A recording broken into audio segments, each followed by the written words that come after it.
स्वागत है आपका केटीवी स्टोरी चैनल पर। इस चैनल पर आपको नई नई और दिलचस्प कहानियां मिलती है। अगर आप पहली बार इस चैनल पर आए हैं तो चैनल को सब्सक्राइब कर लीजिए और वीडियो अच्छी लगे तो कमेंट और लाइक करना बिल्कुल मत भूलिए। कई सालों पुरानी बात है जब एक गांव में 3 दोस्त रहते थे, माधव, संजू और कृष्णा। तीनों में बहुत गहरा प्यार था और वे गांव में मेहनत मजदूरी करके अपना गुजारा कर रहे थे। उनकी जिंदगी बहुत गरीबी में कट रही थी, लेकिन फिर भी वे अपनी इस जिंदगी से बहुत खुश थे। गांव में उनकी दोस्ती एक मिसाल बन चुकी थी और गांव वाले अक्सर उनकी दोस्ती की कस्में लेते थे। तीनों दोस्त सुबह उठते ही अलग अलग दिशाओं में अपने काम की खोज में निकल जाते और शाम ढलते ही वापस लौटते तो अपनी दिन भर की कमाई को एक साथ बैठकर खर्च करते। एक बार की बात है, एक व्यापारी उनके गांव में आया और गांव वालों से उन तीनों दोस्तों के बारे में पूछने लगा। पूछताछ करते हुए वह व्यापारी उन तक जा पहुंचा। जब वह धनी सा दिखने वाला व्यापारी उनके पास पहुंचा तो कहने लगा, मेरा नाम धर्मराज है और मैं हीरो का व्यापारी हूं। मुझे तुम तीनों दोस्तों की ही तलाश थी। तब कृष्णा बोला, हुजूर, आप कौन है? आज से पहले तो हमने आपको इस गांव में कभी नहीं देखा।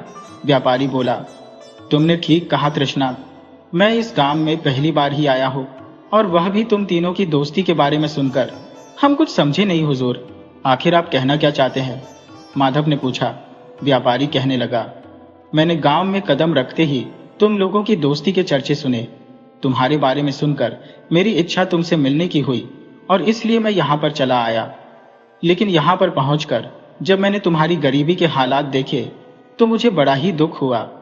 तुम लोग मेहनती और ईमानदार हो। अगर तुम्हारे पास दौलत हो तो अपनी मेहनत के बल पर तुम बहुत कुछ कर सकते हो। इसलिए मैंने सोचा कि क्यों न मैं वह राज तुम्हें भी बता दूं जो बरसों से सिर्फ मेरे ही सीने में दफन है और जिसके कारण आज भी मुझे दौलत की कोई कमी नहीं है। मेरा लाखों का व्यापार जो का त्यों कायम है। हुजूर, वह कौन सा राज है? सेठ की बातें सुनकर तीनों दोस्तों के दिल तेजी से धड़कने लगे। तीनों के मन में तरह तरह के विचार उठने लगे। वे सोचने लगे, न जाने यह व्यापारी हमें कौन सा राज बताना चाहता है। शायद यह कोई नेकी का फरिश्ता है जो अपना राज बताकर हमारी गरीबी दूर करना चाहता है। धर्मराज ने कहना शुरू किया, ये बात आज से 10 साल पहले की है जब मैं बहुत ही गरीब था और मेरे पिता एक वैद्य का काम करते थे। उन्हीं की कमाई पर हमारे दिन गुजर रहे थे। एक दिन भाग्य ने हमारे साथ एक बहुत ही भयानक मजाक किया। जब मेरी माँ को एक बड़ी ही भयानक बीमारी ने जकड़ लिया तब मेरे पिताजी ने मुझसे कहा था कि बेटा, तेरी माँ का इलाज सिर्फ एक बूटी से ही हो सकता है। अगर वह बूटी ना मिली तो तेरी माँ का बचना बहुत ही मुश्किल है। लेकिन बेटा, वह बूटी इतनी आसानी से नहीं मिलती। कई पहाड़ों और जंगलों की खाक छाननी पड़ती है। इस काम में ना जाने कितना समय लग जाएगा और तब तक शायद तुम्हारी माँ जिंदा भी ना रहे। लेकिन तब मैंने अपने पिता को दिलासा देते हुए कहा, पिताजी, आप चिंता मत कीजिए। आप मुझे उस बूटी की पहचान बताइए, मैं उस बूटी को अवश्य ही खोज कर लाऊंगा। फिर अपने पिता से उस बूटी के बारे में पूरी जानकारी लेकर मैं उस बूटी को खोजने के लिए चल पड़ा। कई दिनों तक भटका, कई खतरों का सामना किया, लेकिन मुझे वो बूटी नहीं मिली जिससे मेरी माँ की जान बच सके। 2 महीने के बाद जब मैं थका हारा अपने घर वापस लौटा, लेकिन जब मैं अपने घर पर पहुंचा तो मुझे एक बहुत ही बुरी खबर मिली। मेरे पड़ोसियों से मुझे पता चला कि मेरे माँ बाप दोनों की मृत्यु हो चुकी थी। उन्होंने मुझे यह बताया कि मेरी माँ, जो कि बहुत ही बीमार थी, उसकी बीमारी एक छूत के रोग में बदल चुकी थी और वही बीमारी मेरे पिताजी को भी लग गई, जिसके कारण दोनों की मृत्यु हो गई। और फिर गांव वालों ने ही उनका अंतिम संस्कार कर दिया था। मुझे बहुत ही दुख हुआ कि मैं अंतिम समय में अपने माता पिता को देख भी नहीं पाया। और इन सब का कारण थी वह बूटी जिसकी तलाश में मैं निकला था, और वह बूटी मुझे नहीं मिली। उस दिन मैंने अपने मन में यह ठान लिया कि मैं उस बूटी को ढूंढ कर रहूंगा, ताकि फिर कभी अगर वह बीमारी किसी को हो तो उस बूटी की कमी के कारण किसी की मौत ना हो। मन में ऐसा फैसला करके मैं उस बूटी की तलाश में निकल पड़ा। उस बूटी को ढूंढते ढूंढते मैं न जाने कहां कहां भटका, जंगलों की खाक छानी, पहाड़ी इलाकों में गया। और फिर एक दिन जैसे चमत्कार हो गया। जब मैं एक घाटी में उतरा तो मुझे अपनी आंखों पर विश्वास ना हुआ। मेरी नजर जहां तक भी जाती थी वहां तक हीरे और मोती बिखरे पड़े थे। मुझे तो अपनी आंखों पर विश्वास ही नहीं हो रहा था। लगता था कि मैं कोई सपना देख रहा हूं। उस खजाने की चकाचौंध ने मेरे दिमाग पर ऐसी पड़ी कि मैं अपना असली मकसद यानी कि उस बूटी की तलाश करना वो भी भूल चुका था। मैं इतनी सारी दौलत पाकर बहुत ही खुश हो गया और फिर मुझे उस दौलत की सुरक्षा की चिंता होने लगी। मैंने सोचा कि इस सारी दौलत को मुझे कहीं पर छिपा देना चाहिए। कहीं ऐसा ना हो कि मेरी ही तरह से कोई भूला भटका आदमी यहाँ पर आ जाए और इस सारी दौलत पर अपना कब्जा कर ले। ऐसा सोचकर मैंने उस दौलत में से एक बहुत बड़ा हिस्सा निकाला और उसे एक बिल्कुल सुरक्षित जगह पर जाकर छुपा दिया। मुझे जब भी दौलत की जरूरत होती है मैं वहां जाकर अनमोल हीरे निकाल कर ले आता हूं। मैंने अपनी दौलत कहाँ छुपाई है वह तो मैं तुम लोगों को नहीं बताऊंगा, लेकिन हाँ, अगर तुम चाहो तो मैं तुम्हें उस जगह का पता बता सकता हूं जहां पर आज भी वह हीरे मोती बिखरे पड़े हैं। उस खजाने के मिलते ही तुम्हारी सारी गरीबी दूर हो जाएगी। सेठ की बातें सुनकर माधव कहने लगा, आपकी बातें एक सपने के समान लगती है। मुझे तो यकीन नहीं होता कि कहीं पर कोई ऐसी जगह भी हो सकती है। सेठ बोला, यकीन तो तुम्हें तब आएगा जब तुम खुद वहां पर जाकर अपनी आंखों से देखोगे। अगर ऐसी बात है तो आप हमें उस जगह का पता बताएं। हम तीनों वहां पर जरूर जाएंगे। उस जगह का पता बताने से पहले मेरी एक शर्त है और वह शर्त यह है कि तुम उस जगह के बारे में और मेरे बारे में किसी को कुछ नहीं बताओगे। अगर तुमने ऐसा किया तो इसकी तुम्हें भारी कीमत चुकानी पड़ेगी। तीनों एक साथ बोले, हमें आपकी यह शर्त मंजूर है। इसके बाद सेठ धर्मराज ने तीनों दोस्तों को उस जगह के बारे में अच्छी तरह से बता दिया और उस जगह का पूरा पता भी उन्हें समझा दिया। इसके बाद सेठ ने उन्हें कुछ रुपए देते हुए कहा, यह कुछ रुपए तुम अपने पास रख लो, रास्ते में यह तुम्हारे काम आएंगे। मुझे पक्का विश्वास है कि मेरी बातों को तुम कोई मनगढ़ंत कहानी नहीं समझोगे। सोचा तो मुझे बहुत ही अफसोस होगा। अब मैं चलता हूं। उसके बाद वह सेठ अपनी राह चला गया। सेठ के जाने के बाद वे तीनों दोस्त आपस में कहने लगे, क्या सच में ऐसी कोई जगह हो सकती है? कहीं वो हम तीनों को बेवकूफ तो नहीं बना गया? कृष्णा बोला, मुझे तो सेठ की बातों में किसी तरह का कोई छल कपट नहीं लगा। हम तीनों को एक बार जरूर वहां पर जाना चाहिए। इस तरह से वह तीनों दोस्त उस जगह पर जाने के लिए राजी हो गए और फिर तीनों ने अपना कुछ सामान इकट्ठा किया और अपने सफर पर निकल गए। सफर काफी लंबा था, इसलिए वे तीनों जहां पर भी उन्हें जगह मिलती वहां पर आराम भी कर लेते थे। इस तरह उन तीनों को चलते चलते अब 4 दिन बीत चुके थे और फिर एक दिन जब वे रास्ते से गुजर रहे थे तो संजू ने कहा, मुझे बहुत ही प्यास लग रही है। मेरा तो गला सूखा जा रहा है। मुझे पानी लाकर दो वरना मेरी जान निकल जाएगी। ये कहते हुए संजू तड़पने लगा। उसकी ऐसी हालत देखकर माधव ने कहा, कृष्णा, जाओ जल्दी से कहीं से पानी ढूंढ कर लाओ।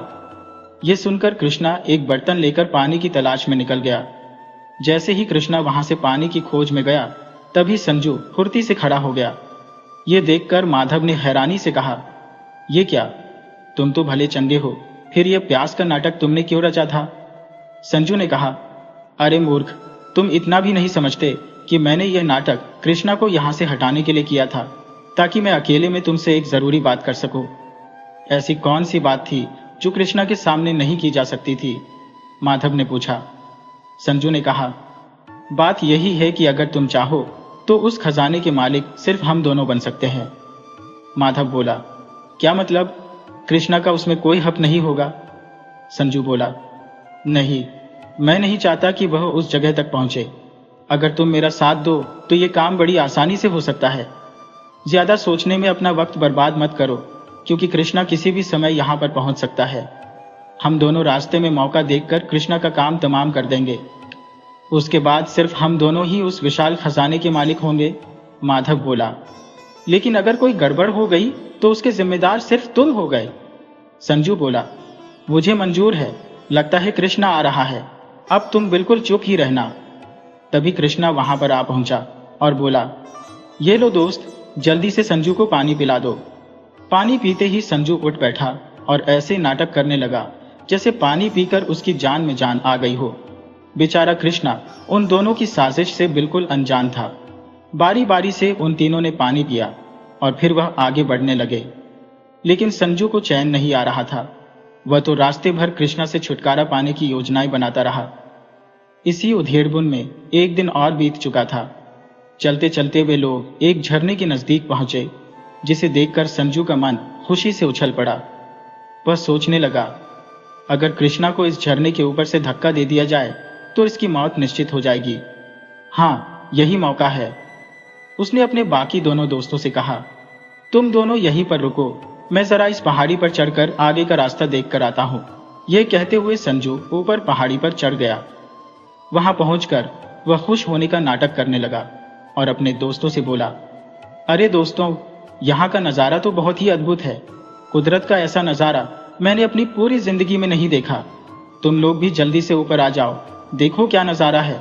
उसकी बातें सुनकर बाकी दोनों दोस्त भी उस पहाड़ी पर ऊपर चढ़ आए। वे भी वहां से कुदरत के इस हसीन नज़ारे को देख रहे थे। जब वे तीनों दोस्त कुदरत के इस नज़ारे को देख रहे थे, तभी संजू कृष्णा के पीछे गया और उसने कृष्णा को झरने में धक्का दे दिया। झरने में गिरते ही कुछ ही पलों में कृष्णा आंखों से ओझल हो गया। अपनी योजना के पूरे हो जाने पर संजू जोर जोर से हंसने लगा। माधव, जो चुपचाप वहां पर खड़ा हुआ, यह सब कुछ देख रहा था। कुछ पलों के लिए वह भी डरा सहमा यह सब कुछ देखता रहा, लेकिन उसके बाद वह भी संजू के साथ जोर जोर से हंसने लगा। इस तरह से उन दोनों ने कृष्णा को अपने रास्ते से हटा दिया था। अब वे दोनों खुश थे कि मिलने वाले खजाने में सिर्फ वे दोनों ही हिस्सेदार होंगे। इसके बाद वे दोनों अपने आगे के सफर पर निकल पड़े, जबकि दूसरी तरफ कृष्णा उस झरने में बहता हुआ एक नदी में जा गिरा। वह बेहोश हो चुका था। उस जगह से थोड़ी ही दूरी पर एक मछुआरा मछलियां पकड़ने के लिए जाल बिछाए बैठा हुआ था।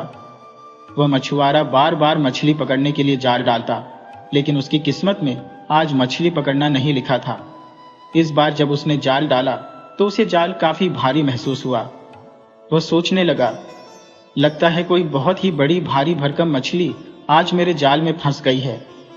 लेकिन जब उसने जाल खींचा तो उसके जाल में एक इंसान बेहोश पड़ा हुआ था। यह देखकर मछुआरा हक्का बक्का रह गया और सोचने लगा, अरे ये क्या, ये तो मछली की जगह पर कोई इंसान है। मछुआरे ने तुरंत कृष्णा को नदी से बाहर निकाला और उसे होश में लाने की कोशिशें करने लगा। और फिर कृष्णा की जान बचाने के लिए मछुआरा कृष्णा को उठाकर अपनी झोपड़ी में ले आया और उसके बाद वह गांव के वैद्य को लेकर कृष्णा की जांच करवाने लगा। दूसरी तरफ माधव और संजू अपनी मंजिल की तरफ तेजी से बढ़ते जा रहे थे। संजू कहने लगा, दोस्त जरा जल्दी करो, हम उस जगह पर पहुंचने ही वाले हैं, क्योंकि उस सेठ ने जो जंगल बताया था यह वही जंगल है। इस जंगल के खत्म होते ही वह घाटी हमारे सामने होगी जहां पर खजाना रखा हुआ है। कुछ देर तक और चलने के बाद संजू कहने लगा, दोस्त मुझे लगता है कि हमें यहाँ पर थोड़ी देर रुककर आराम कर लेना चाहिए, ताकि हमारी थकावट दूर हो जाए और हम अच्छी तरह से खजाने को समेट सके। इसके बाद संजू ने तुरंत पेड़ से कुछ फल तोड़े और फिर वे दोनों फल खाने लगे। थकावट होने के कारण माधव को जल्दी ही नींद आ गई और वह गहरी नींद में चला गया, जबकि संजू न जाने किस सोच में डूबा हुआ था। अचानक ही वह अपने दिमाग में एक साजिश रचने लगा। वह सोचने लगा, क्यों न माधव को भी अपने रास्ते से हटाकर इस पूरे खजाने का इकलौता मालिक मैं ही बन जाऊं। उसके दिमाग में लालच बैठ गया था। वह सोचने लगा, माधव को मैं यहीं पर इसी पेड़ से बांध देता हूं। रात के समय जंगली जानवर इसको खा जाएंगे और मुझे दुआएं ही देंगे। मौका पाकर संजू ने गहरी नींद में सोए हुए माधव को उस पेड़ के साथ कसकर बांध दिया। लेकिन जैसे ही संजू वहां से जाने लगा, तभी माधव की नींद खुल गई और वह कहने लगा, अरे संजू, तुम मुझे यहाँ पर बांधकर कहाँ जा रहे हो? रुक जाओ संजू, मुझे यहाँ अकेला छोड़कर मत जाओ। लेकिन संजू पर उसकी बातों का कोई असर न हुआ। वह नहीं रुका और वहां से चला गया। अब माधव सोचने लगा, यह दगाबाज संजू तो मुझे धोखा दे गया। अब ना जाने मेरा क्या होगा। परंतु होनी को शायद कुछ और ही मंजूर था। कुछ ही देर बाद उसे वहां से एक आदमी जाता हुआ दिखाई दिया। माधव ने उस आदमी को आवाज दी और कहने लगा, जरा सुनो भाई, मुझे तुम्हारी सहायता चाहिए। मेरी सहायता करो और मुझे इस पेड़ से खोल दो। वह आदमी कहने लगा, तुम कौन हो और इस घने जंगल में क्या कर रहे हो? माधव बोला, वह सब कुछ मैं तुम्हें बाद में बताऊंगा, लेकिन पहले तुम मेरी यह रस्सियां खोल दो।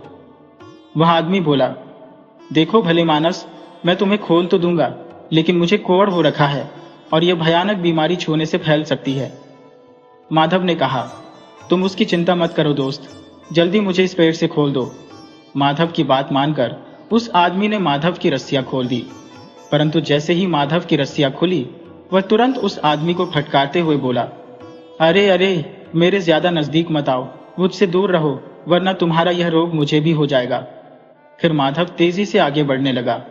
वह सोच रहा था, मुझे जल्दी से जल्दी संजू से पहले उस जगह पर पहुंचना होगा। उधर संजू भी तेजी के साथ खजाने तक पहुंचने के लिए आगे बढ़ता जा रहा था। तभी अचानक उसे किसी के कराहने की आवाज सुनाई दी। उसने देखा कि एक बहुत ही बूढ़ा आदमी एक पेड़ के नीचे बैठा हुआ था। संजू को देखते ही वह बूढ़ा आदमी दर्द भरी आवाज में कहने लगा, सुनो बेटा, मैं पास के ही एक गांव में रहता हूँ। मैं यहाँ पर जंगल में लकड़ियां लेने के लिए आया था कि अचानक एक जंगली भैंसे ने आकर मुझे टक्कर मार दी। अब तो मुझसे हिला भी नहीं जा रहा। क्या तुम मुझे मेरे घर पहुंचा दोगे? तुम्हारा मुझ पर बड़ा एहसान होगा। उस बूढ़े को फटकारते हुए संजू ने कहा, नहीं नहीं, मेरे पास इस फालतू काम के लिए बिल्कुल भी समय नहीं है। मुझ पर रहम करो बेटा, इस जंगल में मैं अकेला जिंदा नहीं बच पाऊंगा। मेरी बला से तुम जियो या मरो, मुझे कोई फर्क नहीं पड़ता। ये कहते हुए संजू अपने रास्ते पर आगे बढ़ गया। जैसे ही वह जंगल के पार पहुंचा और उस घाटी में उसने कदम रखा, तो उसकी आंखें फटी की फटी रह गईं। वहां पर ढेर सारे हीरे मोती बिखरे पड़े थे। खजाने को देखते ही मानो वह पागल हो उठा और कहने लगा, वाह, अब ये हीरे मोती सिर्फ मेरे हैं, सिर्फ मेरे। इधर माधव भी तेजी के साथ उस घाटी की तरफ बढ़ रहा था। तभी उसे भी वह बूढ़ा आदमी मिला और कहने लगा, बेटा, मेरी सहायता करो, मेरा घर पास के ही गांव में है, मुझे मेरे घर तक पहुंचा दो, वरना मैं इसी जंगल में मर जाऊंगा। माधव बोला, अभी तो मुझे सांस लेने की भी फुर्सत नहीं है, और तुम कहते हो कि मैं तुम्हें तुम्हारे घर पहुंचा दूं। चल बूढ़े, अपना रास्ता देख और मेरा रास्ता छोड़ दे। ये कहते हुए माधव आगे बढ़ गया। अब वह भी उस घाटी में पहुंच चुका था जहां पर खजाना रखा हुआ था। संजू ने रास्ते में से ही एक डंडा उठा लिया और कहने लगा, अब वह धोखेबाज संजू मेरे हाथों से नहीं बचेगा। इस डंडे से मैं उसका सिर फोड़ दूंगा और उसको वहीं पर दफन कर दूंगा। अपने मन में यह फैसला करने के बाद वह घाटी में उतर गया। नीचे उतरते ही उसे सामने संजू दिखाई दिया, जो बड़े बड़े थैलों में हीरे और मोतियों को भर रहा था। यह देखकर माधव सोचने लगा, उस सेठ ने गलत नहीं कहा था, लेकिन पहले मैं इस संजू को सबक सिखा दूं। वह चिल्लाया, ठहरो संजू, खजाने को तुम हाथ भी नहीं लगा सकते। माधव को जिंदा देखकर संजू हैरान रह गया और कहने लगा, तुम अभी तक जिंदा हो? माधव बोला, तूने तो मुझे मारने के लिए कोई कसर नहीं छोड़ी थी, लेकिन अब मैं तुझे जिंदा नहीं छोड़ूंगा। इसके बाद वह दोनों दोस्त एक दूसरे की जान के दुश्मन बन गए और उन दोनों में भयंकर हाथापाई होने लगी। तभी अचानक वहां पर कुछ नकाबपोश आदमी आए और उन नकाबपोश लोगों ने दोनों दोस्तों को काबू कर लिया। इससे पहले कि वह दोनों कुछ समझ पाते, नकाबपोश आदमियों ने उन दोनों को रस्सियों से जकड़ दिया और वहां से ले गए। दूसरी तरफ कृष्णा, जो कि उस मछुआरे के घर में बेहोश था, वैद्य के उपचार के कारण उसे 2 दिन के बाद होश आ चुका था। उसने मछुआरे को धन्यवाद किया और कहा, दोस्त, तुमने मेरी जान बचाई, इसके लिए मैं सारी जिंदगी तुम्हारा एहसानमंद रहूंगा। लेकिन अभी मुझे अपने आगे के सफर पर निकलना है। और फिर उस मछुआरे से विदा लेकर कृष्णा भी उस घाटी की तरफ चल दिया। जब कृष्णा भी उस जंगल में पहुंचा तो उसे भी अचानक एक दर्द भरी आवाज सुनाई दी। वह आवाज सुनकर कृष्णा रुक गया और सोचने लगा, यह आवाज किसकी है? लगता है कि कोई मुसीबत में है। तभी उसकी नजर एक आदमी पर पड़ी, जो कि एक कुष्ठ रोगी था। कृष्णा ने उससे पूछा, अरे भाई, तुम्हें क्या कष्ट है? वह आदमी कहने लगा, भाई, तुम मुझसे दूर रहो, मुझे छूना मत, वरना यह भयानक रोग तुम्हें भी लग सकता है। कृष्णा बोला, भाई, इंसानियत के नाते मैं ऐसा नहीं कर सकता। ठहरो, मैं तुम्हारे जख्मों को साफ करके इन पर पट्टी बांध देता हूं, ताकि तुम्हें इस तकलीफ से थोड़ी राहत मिल सके। वह आदमी कहने लगा, आज तक मुझसे किसी ने इतनी अच्छी तरह से बात नहीं की। तुम बहुत दयालु हो बेटा, भगवान तुम्हारा भला करेगा। उस आदमी के घावों पर पट्टी करने के बाद कृष्णा बोला, बाबा, मुझे कुछ काम से आगे जाना है, लेकिन आपकी यह हालत देखकर मुझसे आगे जाया नहीं जा रहा। अब आप ही बताइए, मैं क्या करूं? बेटा, मैं बिल्कुल ठीक हूँ। तुम जिस भी काम के लिए जा रहे हो, पहले तो तुम अपना वो काम पूरा करो। और फिर उस आदमी से विदा लेकर कृष्णा अपने आगे के सफर पर चल दिया। अभी कृष्णा कुछ ही दूर पहुंचा था कि उसने देखा कि एक पेड़ के नीचे एक बूढ़ा आदमी बैठा हुआ था। कृष्णा पूछने लगा, बूढ़े बाबा, आप यहाँ पर अकेले क्या कर रहे हैं? बेटा, मैं पास के ही गांव में रहता हूँ, लेकिन एक जंगली भैंसे ने मुझे टक्कर मार दी। अब मैं चल नहीं पा रहा हूँ। क्या तुम मुझे मेरे गांव तक पहुंचा जा सकते हो? कृष्णा ने कहा, हाँ बाबा, बिल्कुल, मैं आपकी सहायता करूंगा। आप बताइए कि आपका गांव किस तरफ है? ये कहते हुए कृष्णा उस बूढ़े का हाथ पकड़कर उसके साथ चल दिया। वे दोनों उस जंगल से बाहर निकले और वे दोनों उस घाटी में पहुंच चुके थे जहां पर वह खजाना बिखरा पड़ा था। बिखरे हुए हीरे मोतियों को देखकर कृष्णा हैरान रह गया और फिर कृष्णा ने उस बूढ़े बाबा से कहा, बाबा, क्या आप इस खजाने के बारे में पहले से जानते थे? बूढ़े ने कहा, हाँ नौजवान, मैं इस खजाने के बारे में पहले से ही जानता था, क्योंकि यह खजाना मैंने ही यहां पर लाकर रखा था। ये सुनकर कृष्णा हैरान हो गया और कहने लगा, क्या बूढ़े बाबा, आपने यह खजाना यहां पर रखा था? मैं कुछ समझ नहीं पा रहा हूं। आखिर आप क्या कहना चाहते हैं? तब उस बूढ़े बाबा ने कहना शुरू किया, बेटा, मैं असल में कोई बूढ़ा नहीं हूं, बल्कि मैं विजयनगर राज्य का राजा विजय प्रताप हूं। ये कहते हुए उस बूढ़े आदमी ने अपनी दाढ़ी मूछ निकाल दी और उसने जो बूढ़े का वेश धर रखा था, वो वेश उसने उतार फेंका। अब कृष्णा के सामने कोई और नहीं बल्कि स्वयं राजा विजय प्रताप खड़ा था। यह देखकर कृष्णा ने कहा, आप राजा विजय प्रताप, लेकिन यह सब क्या माजरा है? तब राजा ने कहा, कृष्णा, असल में यह सारा नाटक मेरा ही रचा हुआ था। बात दरअसल ये है कि मैं अपने राज्य के खजाने के लिए एक ईमानदार और योग्य खजांची की तलाश कर रहा था, जो कि मेरे खजाने की अच्छी तरह से देखभाल कर सके और उसका ठीक ठाक और पूरी ईमानदारी से हिसाब रख सके। लेकिन इस काम के लिए मुझे आज तक कोई ईमानदार और मेहनती आदमी नहीं मिला था। मैं हमेशा से एक ऐसे आदमी की तलाश में था जिसमें मेहनत और ईमानदारी के साथ दया की भावना भी हो। ऐसे आदमी की खोज करते हुए जब एक दिन मेरा काफिला तुम्हारे गांव के पास से गुजरा, तो मैंने तुम तीनों के बारे में सुना कि इस गांव में 3 ऐसे दोस्त रहते हैं जो बहुत ही ईमानदार और इरादे के पक्के हैं। तो मुझे लगा कि शायद मेरी खोज इसी गांव में पूरी हो जाएगी। यह सोचकर मैंने एक व्यापारी का भेष बनाया और तुम्हारे पास आ पहुंचा। व्यापारी के भेष में मैंने ही तुम तीनों दोस्तों को इस जगह का पता बताया था। ये सब जो खजाना तुम यहाँ पर बिखरा हुआ देख रहे हो, असल में ये खजाना भी मैंने ही यहाँ पर लाकर रखा था। और फिर मैंने तुम तीनों को इस खजाने के बारे में बताया और तुम तीनों इस खजाने की खोज में यहाँ पर निकल पड़े। मैं और मेरे कुछ खास आदमी भेष बदल बदल कर तुम तीनों का पीछा करते रहे, क्योंकि मैं देखना चाहता था कि तुम तीनों में से कौन सबसे ईमानदार है। लेकिन बड़े दुख की बात है कि तुम्हारे बाकी दोनों दोस्त, जो आज तक अपने आप को ईमानदार और एक सच्चा दोस्त मानते थे, असल में खजाने की भनक लगते ही उन दोनों के मन में लालच आ गया और उन दोनों ने तुम्हारे साथ धोखा किया। यह खजाना मैंने ही यहाँ पर रखवाया था और इसकी रखवाली के लिए मैंने आसपास अपने सैनिकों को छिपा रखा था। मेरे सैनिक इस जंगल में छिपकर हमेशा इस खजाने की निगरानी करते थे। उन्हें यह आदेश दिया गया था कि तुम 3 के अलावा कोई भी आदमी इस खजाने को छू ना पाए। परंतु तुम्हारे दोनों दोस्त जब यहाँ पर पहुंचे तो लालच ने उनको अंधा कर दिया और वह दोनों एक दूसरे के खून के प्यासे हो चुके थे। इससे पहले कि वह एक दूसरे की जान ले लेते, मेरे सैनिकों ने उन्हें गिरफ्तार कर लिया और वे दोनों अब मेरी कैद में है।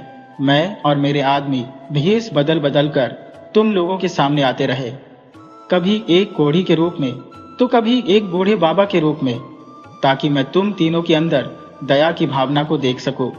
आखिरकार तुम तीनों में से सिर्फ तुम ही हो कृष्णा, जो मेरी इस कसौटी पर पूरे खरे उतरे। तुम इस खजाने तक पहुंचना चाहते थे, लेकिन इसके लिए ना तो तुमने अपने किसी दोस्त को धोखा दिया, बल्कि साथ ही साथ जिस भी किसी को तुम्हारी सहायता की आवश्यकता थी, तुमने उसकी सहायता भी की। तो कृष्णा, आज से तुम मेरे शाही खजांची हो। मेरे खजाने का सारा हिसाब किताब और उसकी देखरेख तुम ही करोगे। ये सब कुछ सुनकर कृष्णा हैरान भी था और खुश भी। वह कहने लगा, महाराज, मुझे आपका यह प्रस्ताव मंजूर है। लेकिन मेरे वह दोनों दोस्त कहां पर है? मेरी आपसे यह प्रार्थना है कि आप मेरे दोस्तों को अपनी कैद से रिहा कर दीजिए। राजा ने कहा, ठीक है कृष्णा, जैसा तुम चाहते हो वैसा ही होगा। इसके बाद कृष्णा राजा के साथ उसके महल में चला गया। अब वह राजा का शाही खजांची बन चुका था। कृष्णा के कहने पर राजा ने उसके दोनों दोस्तों को रिहा कर दिया। वे दोनों भी शर्मिंदा थे कि उन्होंने कृष्णा जैसे एक अच्छे दोस्त को खो दिया है, जबकि दूसरी तरफ कृष्णा राजा का शाही खजांची बनकर अब एक आराम की जिंदगी गुजार रहा था। तो दोस्तों, मुझे पूरी उम्मीद है कि आपको यह कहानी बहुत ही पसंद आई होगी। इसी तरह की कहानियां देखने के लिए आप चैनल को सब्सक्राइब कर लीजिए। वीडियो को लाइक करना बिल्कुल मत भूलिएगा और साथ ही अपने अच्छे कमेंट भी कीजिएगा। कमेंट बॉक्स में अपना नाम और अपने शहर का नाम भी जरूर लिखिए। तो मिलते हैं आपसे किसी अगली कहानी में।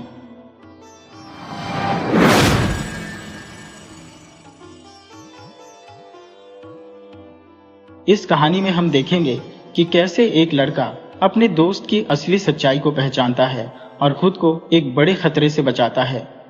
तो चलिए कहानी की शुरुआत करते हैं। सुरेश और करण एक ही कॉलेज में पढ़ते थे। दोनों की दोस्ती इतनी गहरी थी कि हर कोई उन्हें सबसे अच्छे दोस्त मानता था। क्लास में एक साथ बैठना, कैंटीन में हंसी मजाक करना और हर मुश्किल घड़ी में एक दूसरे के साथ खड़े रहना, यही उनकी दोस्ती की पहचान थी।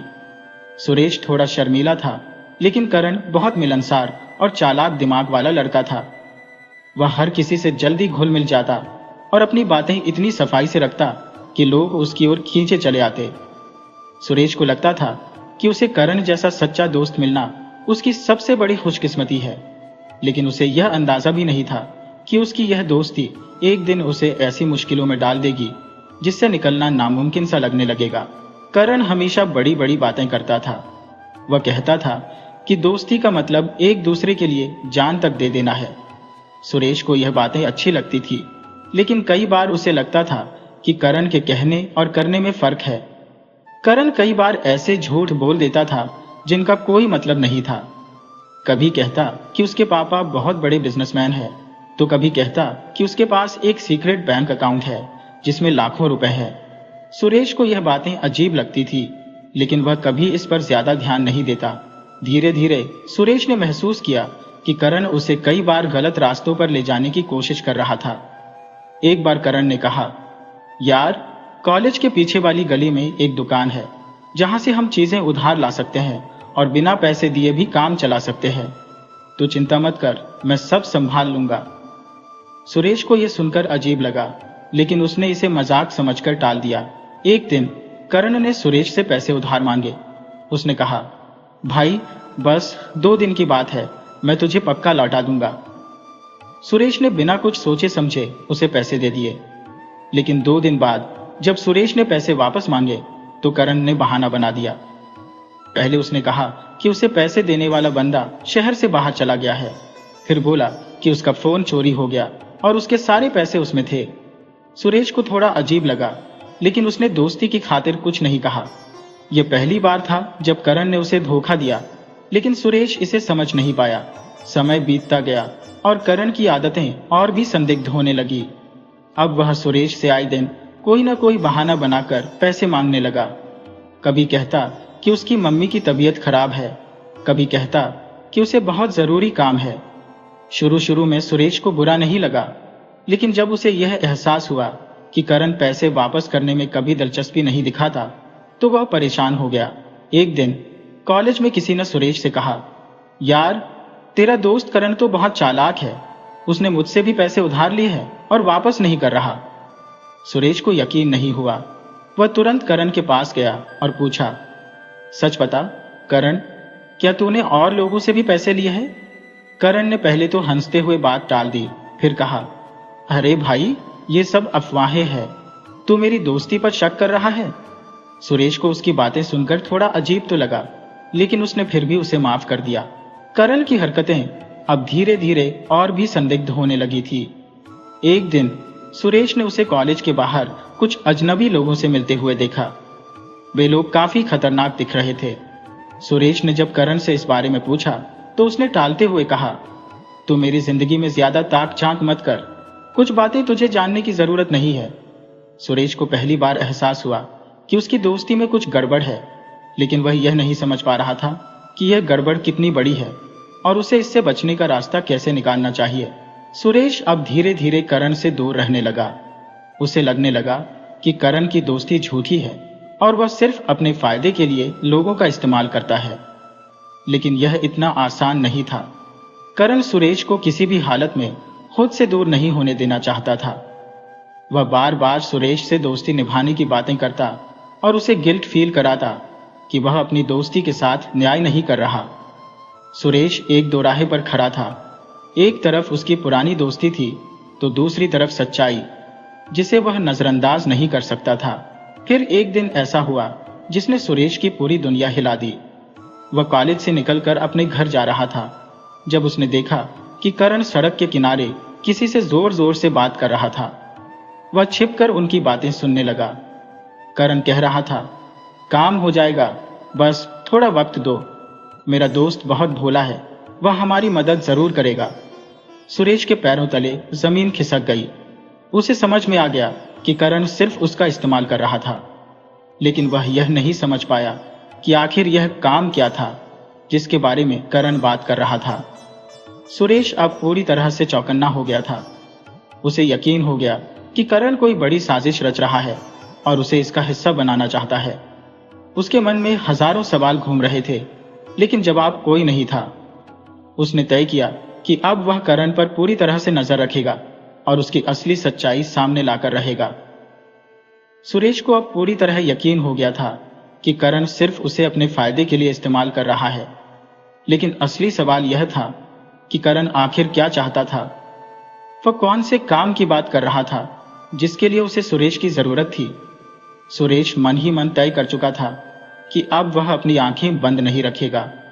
उसे हर हाल में सच्चाई का पता लगाना था। लेकिन वह सीधे करण से कुछ भी नहीं पूछ सकता था, क्योंकि अगर करण को जरा भी शक हो गया कि सुरेश उस पर नजर रख रहा है तो वह और भी चालाकी से अपनी असली मंशा छुपा सकता था। अगले दिन कॉलेज में सुरेश ने करण से पहले की तरह सामान्य व्यवहार किया। उसने कोशिश की कि उसकी आंखों में किसी भी तरह का संदेह ना झलके। करण ने भी हमेशा की तरह हंसी मजाक किया, मानो कुछ हुआ ही ना हो। लेकिन सुरेश अब उसकी हर हरकत पर ध्यान देने लगा। उसने गौर किया कि करण का फोन हर वक्त बजता रहता था और वह बार बार किनारे जाकर किसी से फुसफुसाता था।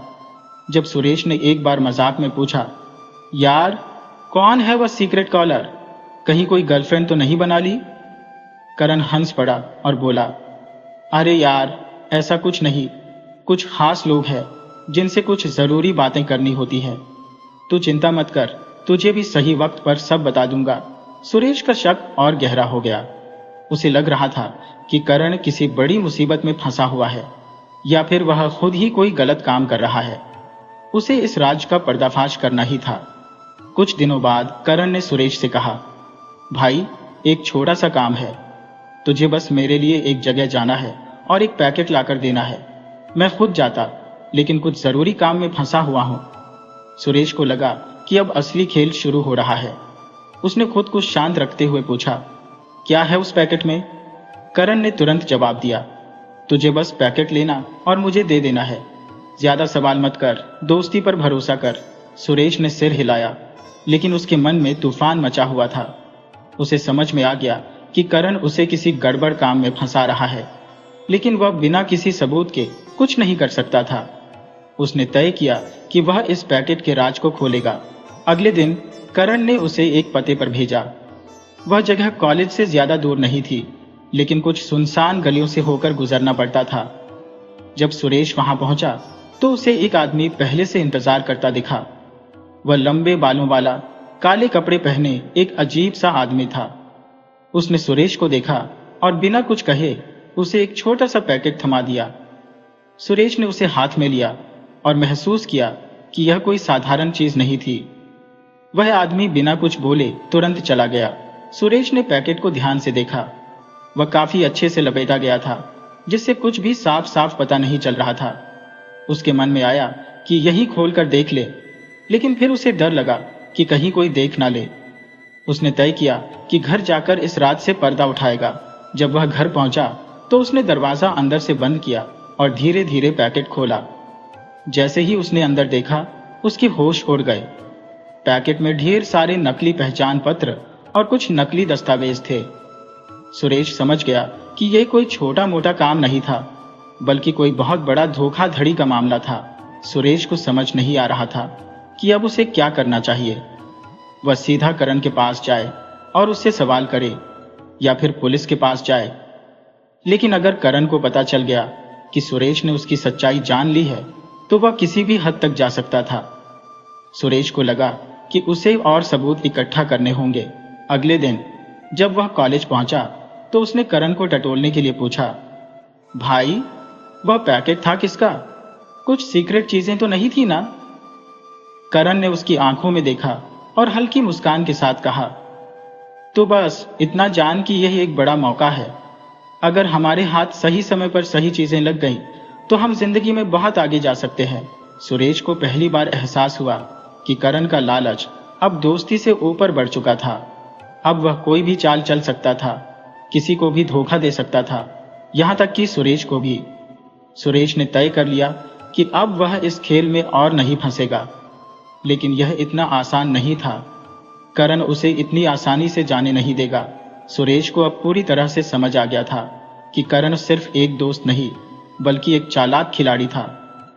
उसकी हरकतें दिन ब दिन संदिग्ध होती जा रही थी और अब तो वह सुरेश को भी अपने खेल में घसीटने की कोशिश कर रहा था। नकली पहचान पत्र और दस्तावेजों से भरा वह पैकेट अभी भी सुरेश के कमरे में छिपा हुआ था।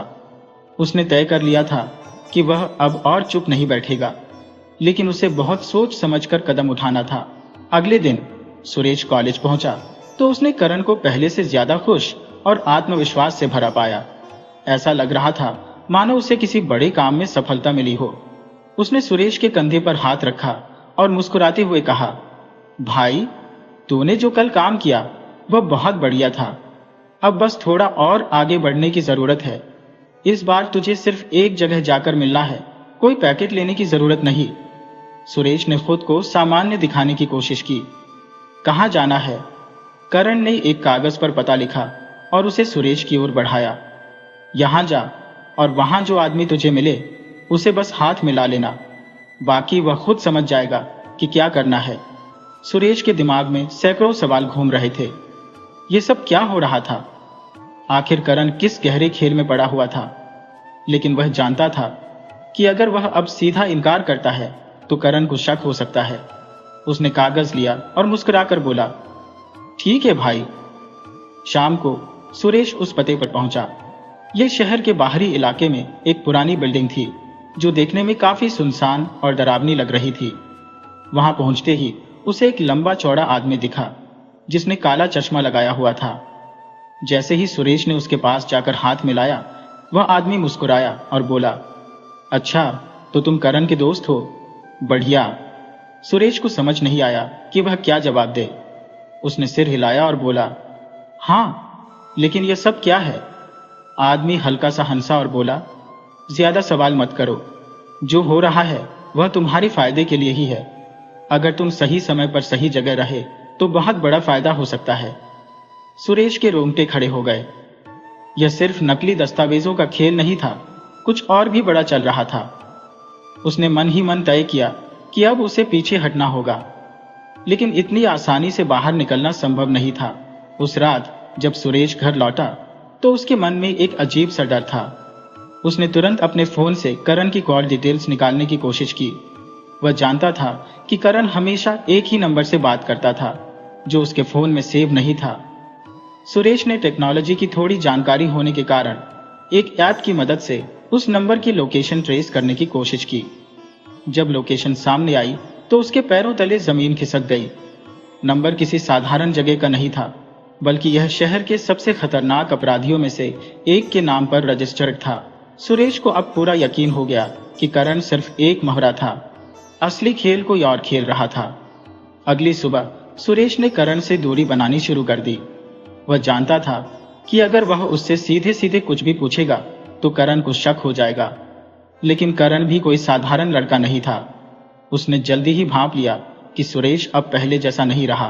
क्या हुआ भाई? तू कुछ अलग सा लग रहा है आजकल, करण ने एक दिन अचानक सुरेश से पूछा। सुरेश ने झूठ मूठ मुस्कुराने की कोशिश की। कुछ नहीं, बस थोड़ा पढ़ाई में बिजी हूं। करण ने उसकी आंखों में देखा और फिर मुस्कुराया। अच्छा, पढ़ाई में बिजी या मुझसे बचने की कोशिश कर रहा है? सुरेश को समझ में नहीं आया कि वह क्या बोले। करण अब उसके हर कदम पर नजर रख रहा था। एक दिन जब सुरेश अपने घर में बैठा था तो दरवाजे पर दस्तक हुई। उसने दरवाजा खोला तो बाहर वही लंबा चौड़ा आदमी खड़ा था जिससे वह उस सुनसान बिल्डिंग में मिला था। हमें तुमसे बात करनी है, उस आदमी ने बिना कोई भूमिका बनाए कहा। सुरेश के दिल की धड़कन तेज हो गई। उसने खुद को शांत रखने की कोशिश की और पूछा, किस बारे में? आदमी ने भीतर आते हुए कहा, तुम ज्यादा चालाक बनने की कोशिश मत करो। करण हमारा आदमी है और हमें पता है कि तुम अब उसके साथ नहीं रहना चाहते, लेकिन यह इतना आसान नहीं है। अब जब तुम इस खेल में आ चुके हो तो बाहर नहीं जा सकते। सुरेश का गला सूख गया। यह मामला अब उसके सोचे हुए से कहीं ज्यादा बड़ा हो चुका था। वह जानता था कि अगर उसने कोई गलत कदम उठाया तो उसकी जान भी जा सकती थी। उस रात सुरेश ने ठान लिया कि अब उसे इस दलदल से बाहर निकलना ही होगा, चाहे कुछ भी हो जाए। लेकिन सवाल यह था कि वह करे तो क्या करे? पुलिस के पास जाए? लेकिन अगर करण को इसकी भनक लग गई तो वह किसी भी हद तक जा सकता था। सुरेश को अब एक ऐसी चाल चलनी थी जिससे वह खुद को बचा सके और इस पूरी साजिश का पर्दाफाश कर सके। लेकिन यह आसान नहीं था क्योंकि करण और उसके साथियों की नजरें अब हर वक्त उस पर थी। सुरेश अब पूरी तरह से समझ चुका था कि उसकी जान खतरे में थी। करण और उसके साथ जुड़े लोग सिर्फ छोटे मोटे अपराधी नहीं थे, बल्कि किसी बड़े रैकेट का हिस्सा थे। लेकिन सबसे बड़ी मुश्किल यह थी कि वह इस जाल से बाहर कैसे निकले। पुलिस के पास जाना आसान नहीं था क्योंकि अगर करण को भनक लग गई तो वह कुछ भी कर सकता था। उस रात सुरेश ने अपने कमरे में बैठकर हर संभव रास्ते के बारे में सोचना शुरू किया। उसका मन कर रहा था कि वह तुरंत घर छोड़कर कहीं दूर चला जाए, लेकिन यह कोई समाधान नहीं था।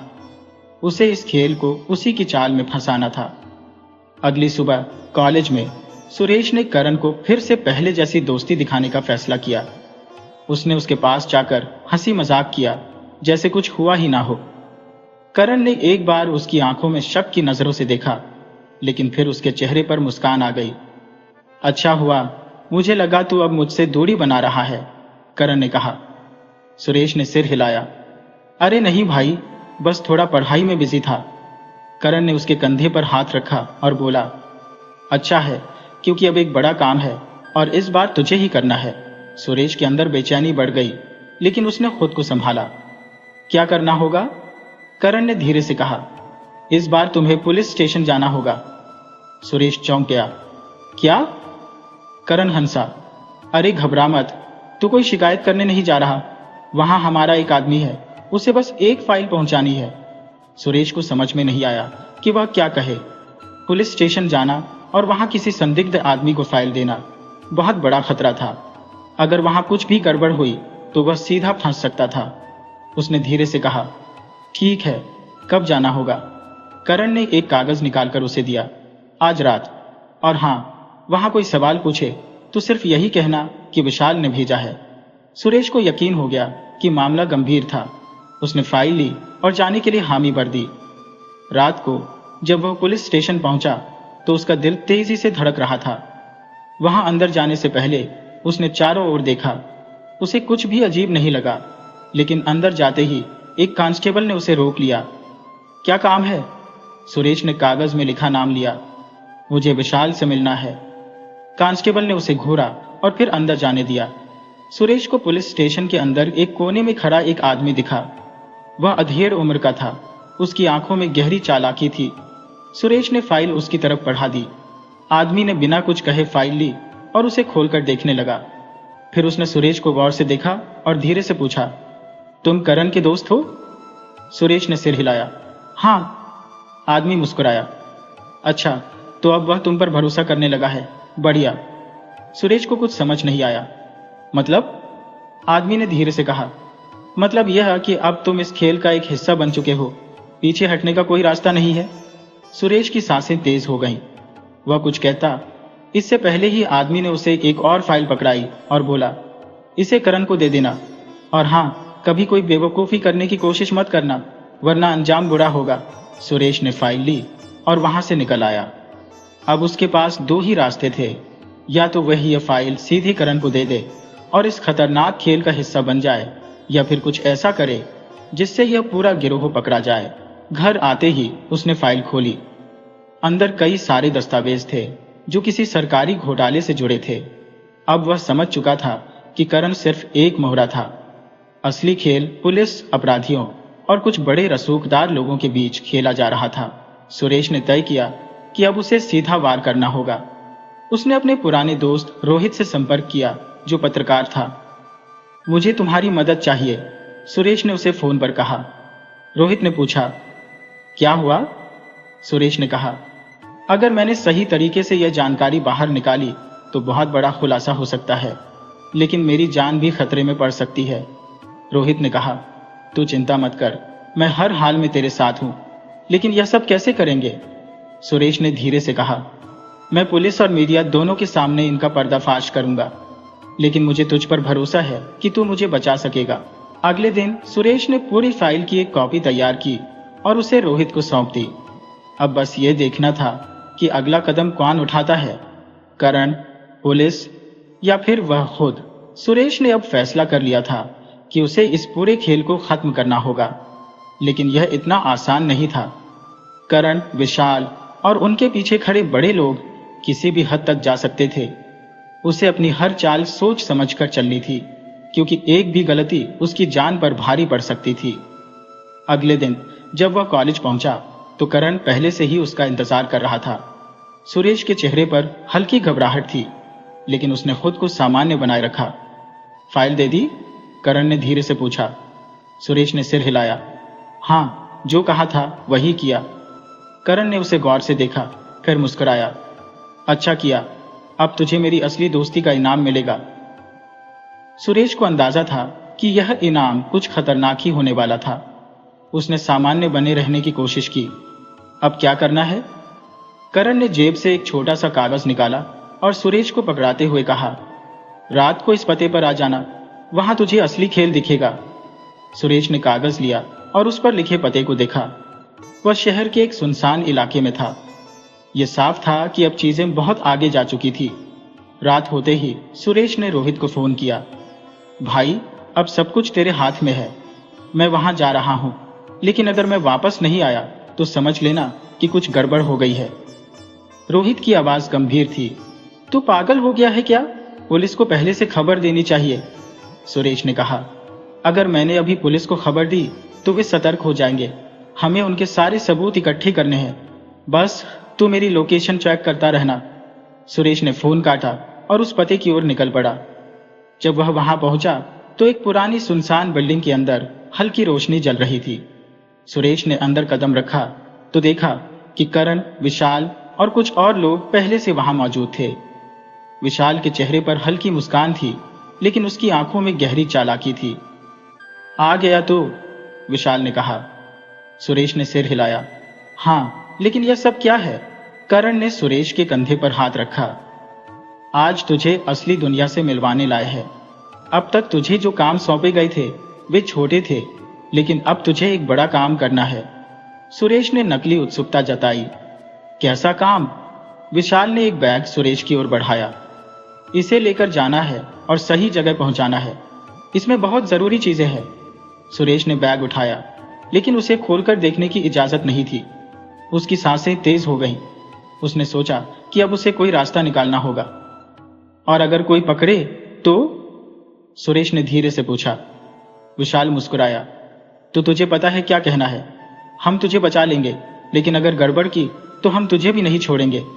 सुरेश समझ गया कि अब मामला बहुत खतरनाक हो चुका था। उसने बैग उठाया और वहां से निकल पड़ा। बाहर निकलते ही उसने धीरे से फोन निकाला और रोहित को मैसेज किया। अब पुलिस को बुला ले, मेरे पास सबूत है। कुछ ही देर में पुलिस की गाड़ियां वहां पहुंचने लगी। विशाल और उसके लोग कुछ समझ पाते इससे पहले ही उन्हें चारों तरफ से घेर लिया गया। करण ने गुस्से से सुरेश की तरफ देखा। तूने हमें धोखा दिया। सुरेश ने गहरी सांस ली। नहीं, असली धोखेबाज तू था। दोस्ती का मतलब नहीं समझा तूने। पुलिस ने सभी को गिरफ्तार कर लिया। विशाल, करण और उनके बाकी साथियों को कड़ी सजा मिली।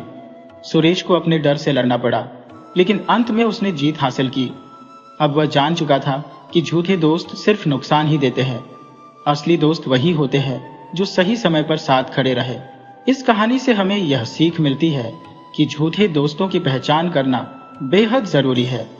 कभी कभी जो लोग हमारे सबसे करीब होते हैं वे ही हमारे सबसे बड़े धोखेबाज निकलते हैं।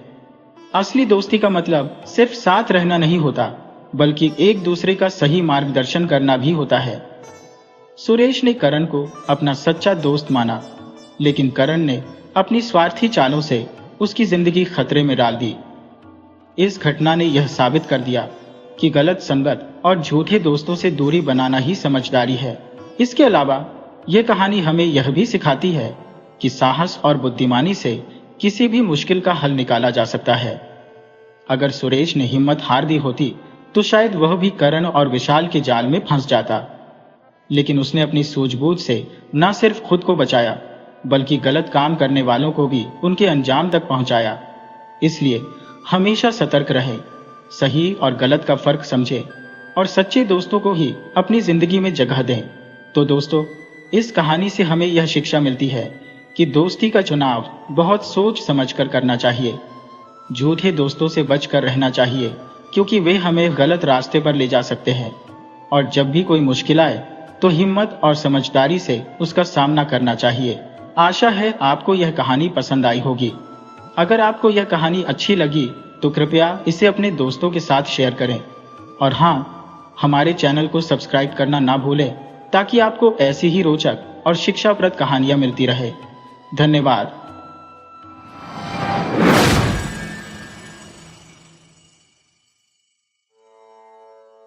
बहुत पुरानी बात है। एक व्यापारी था जिसके एकमात्र पुत्र का नाम भूषण था। वह माता पिता का प्रिय था, क्योंकि वह इकलौता था और पिता उसकी हर इच्छा पूरी करता था। जब वह किशोरावस्था में पहुंचा तो उसके पिता का निधन हो गया। अब भूषण एक विशाल संपत्ति का स्वामी बन गया, क्योंकि उसके पिता की मृत्यु के बाद सारी संपत्ति उसकी हो गई, क्योंकि वह इकलौता वारिस था। अब भूषण सुख भोग की जिंदगी जीने लगा।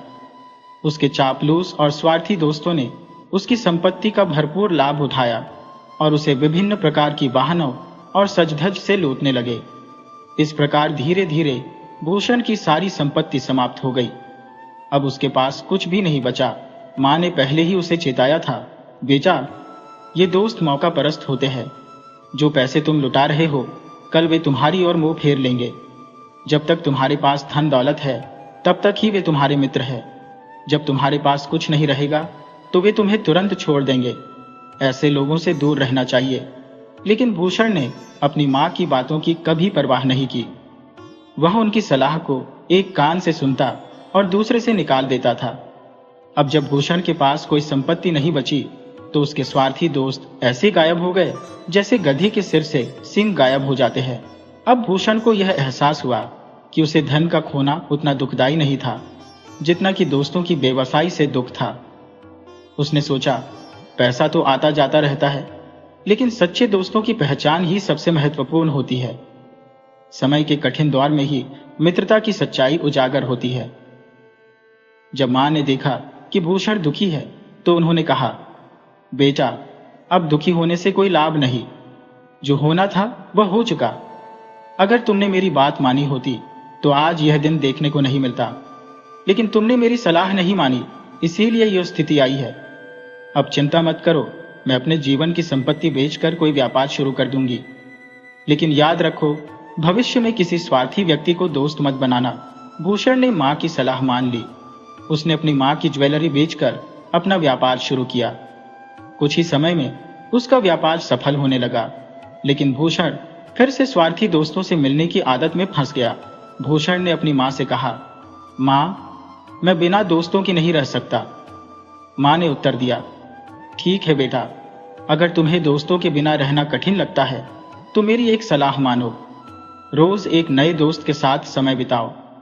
एक बार किसी दोस्त के साथ भोजन करने के बाद उसे पुनः आमंत्रित मत करो, और न ही उसे अपने घर बुलाओ। इसका मतलब ये है कि उससे फिर कभी संबंध मत रखो। भूषण ने सोचा कि अपने स्थानीय दोस्तों के साथ यह करना संभव नहीं होगा, इसलिए उसने तय किया कि वह हर दिन कस्बे में आने वाले नए यात्रियों में से किसी एक को अपने घर बुलाएगा। वह उन यात्रियों को भोजन कराएगा, उन्हें रात बिताने का स्थान देगा, उनसे बातचीत करेगा और सुबह उन्हें विदा कर देगा। भूषण ने यह सोचा और शाम को कस्बे के बाहरी पुल पर जाकर बैठ गया। यात्रियों का इंतजार करने लगा। जब भी कोई यात्री दिखाई देता, वह उसे अपने घर ले आता, उसे भोजन कराता, आराम कराता और फिर सुबह विदा कर देता। एक दिन जैसे वह रोज की तरह पुल पर बैठा था, उसे एक नए यात्री का इंतजार था। नए यात्री उससे बातचीत करते थे, जिससे उसे दोस्तों की कमी महसूस नहीं होती थी। इसी क्रम में उस दिन भी भूषण ने एक यात्री को आमंत्रित किया। वही दिन एक अनोखा घटनाक्रम हुआ। उस राज्य का राजा तेल के सौदागर के भेष में अपनी एक नौकर के साथ पुल पर आया। भूषण ने उनका स्वागत किया और उन्हें अपने घर भोजन और रात बिताने का निमंत्रण दिया। राजा ने स्वीकार कर लिया और भूषण के घर आ गया। जब राजा को पता चला कि भूषण रोज नए यात्रियों को अपने घर बुलाता है और उन्हें भोजन कराता है, तो राजा ने सोचा कि इसके पीछे कोई गहरी वजह होगी। भोजन के बाद राजा, भूषण और उसकी मां ने काफी देर तक बातचीत की। राजा ने भूषण की हालातों के बारे में जानना चाहा। भूषण ने अपनी मां की सलाह और धोखेबाज दोस्तों की पूरी कहानी राजा को सुनाई। राजा ने कहा, ऐसे दोस्तों से मैं भी कभी बात नहीं करूंगा। रात काफी बीत चुकी थी। राजा ने भूषण से कहा, तुम भी आराम करो और हमें सुबह अपने काम पर निकलना है, लेकिन मैं चाहता हूं कि मैंने तुम्हारे लिए जो किया है उसका कुछ प्रतिफल दो। भूषण ने कहा, मुझे किसी चीज की आवश्यकता नहीं है। भगवान ने मुझे सब कुछ दिया है, बल्कि मैं आपका आभारी हूं कि आपने मेरी दावत स्वीकार की और मेरे घर आए। राजा ने उत्तर दिया, भूषण, मुझे तुम्हारे साथ भोजन करके बहुत खुशी हुई है। भगवान करे तुम्हें और खुशियां प्राप्त हो। मैं जानता हूं कि तुम किसी चीज की आवश्यकता नहीं रखते, लेकिन फिर भी यदि तुम्हें कोई मदद चाहिए तो मुझे बताओ, मैं तुम्हारी सहायता करना चाहता हूं। भूषण ने कहा, मित्र, विशेष कोई काम नहीं है, लेकिन मेरी एक दिली इच्छा है। यदि आप उसकी मदद कर सकें तो मैं आभारी रहूंगा। राजा, जो सौदागर के भेष में था, ने पूछा, क्या है तुम्हारी दिली इच्छा? भूषण ने कहा, हमारे यहाँ का प्रधान और उसके साथी बहुत बदतमीज है और सबको परेशान करते हैं। अगर भगवान मुझे एक दिन के लिए राजा बना दे तो मैं उन्हें ऐसी सजा दूंगा जो 7 पीढ़ियों तक याद रहे। राजा ने भूषण की बात सुनी और मुस्कान के साथ कहा, ईश्वर करें तुम्हारी इच्छा पूरी हो जाए।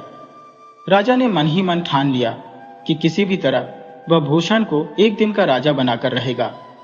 इस सोच के तहत राजा ने एक दूध के गिलास में बेहोशी की दवा मिलाकर उसे भूषण की नजरों से छुपाया। फिर राजा ने ढोंग करते हुए जम्हाई ली और दूध का गिलास लेकर भूषण को दे दिया। लो भाई भूषण, तुम्हारा दूध है। हमने अपना दूध पी लिया है। अब रात काफी हो चुकी है, चलो सोने चलते हैं। भूषण ने दूध पिया और तुरंत बेहोश हो गया। राजा ने अपने सेवक से कहा कि भूषण को उठाकर महल में जल्दी से पहुंचाया जाए, जहां सभी तैयारी पूरी हो चुकी थी। राजा ने महल जाकर अपने अन्य सेवकों को आदेश दिया कि भूषण के पुराने कपड़े उतारकर उसे राजसी वस्त्र पहनाए जाए और राजा के बिस्तर पर बिछाया जाए। राजा ने निर्देश दिया कि भूषण को एक दिन तक राजा समझकर सम्मान दिया जाए। राजा ने फिर अपने मंत्री को बुलाया और कहा कि कल यह आदमी दरबार में मेरी जगह बैठेगा। इसके आदेशों का पालन उसी तरह किया जाए जैसे मेरे आदेशों का पालन होता है। राजा ने ये सब आदेश देकर महल की एक ऐसी जगह में छुपकर बैठ गया जहां से वह भूषण की हर गतिविधि पर नजर रख सके। भूषण को राजसी कपड़े पहनाकर बिस्तर पर बिछा दिया गया। सुबह एक दासी ने भूषण को जगाया और कहा, महाराज, सुबह हो चुकी है। भूषण ने आंखें खोली और आश्चर्यचकित हो गया कि अचानक उसे राजसी स्थिति प्राप्त हो गई है। वह हैरान होकर चारों ओर देखने लगा, खुद को, दासी को और महल के भव्य कमरे को देखता रहा और यही सोचता रहा कि कहीं यह सपना तो नहीं है। फिर आंखें बंद करके लेट गया और सोचा कि यह सब शायद तेल के सौदागर से हुई बातचीत के दौरान बात आई थी। जब भूषण ने दोबारा सोने के लिए आंखें बंद की तो दासी ने बड़ी सभ्यता से उसे जगाया और कहा, राजा साहब, यह ध्यान देने का समय है। भूषण ने यह सुनते ही झट से उठकर बैठ गया और सोचा कि भगवान ने सचमुच उसे राजा बना दिया है।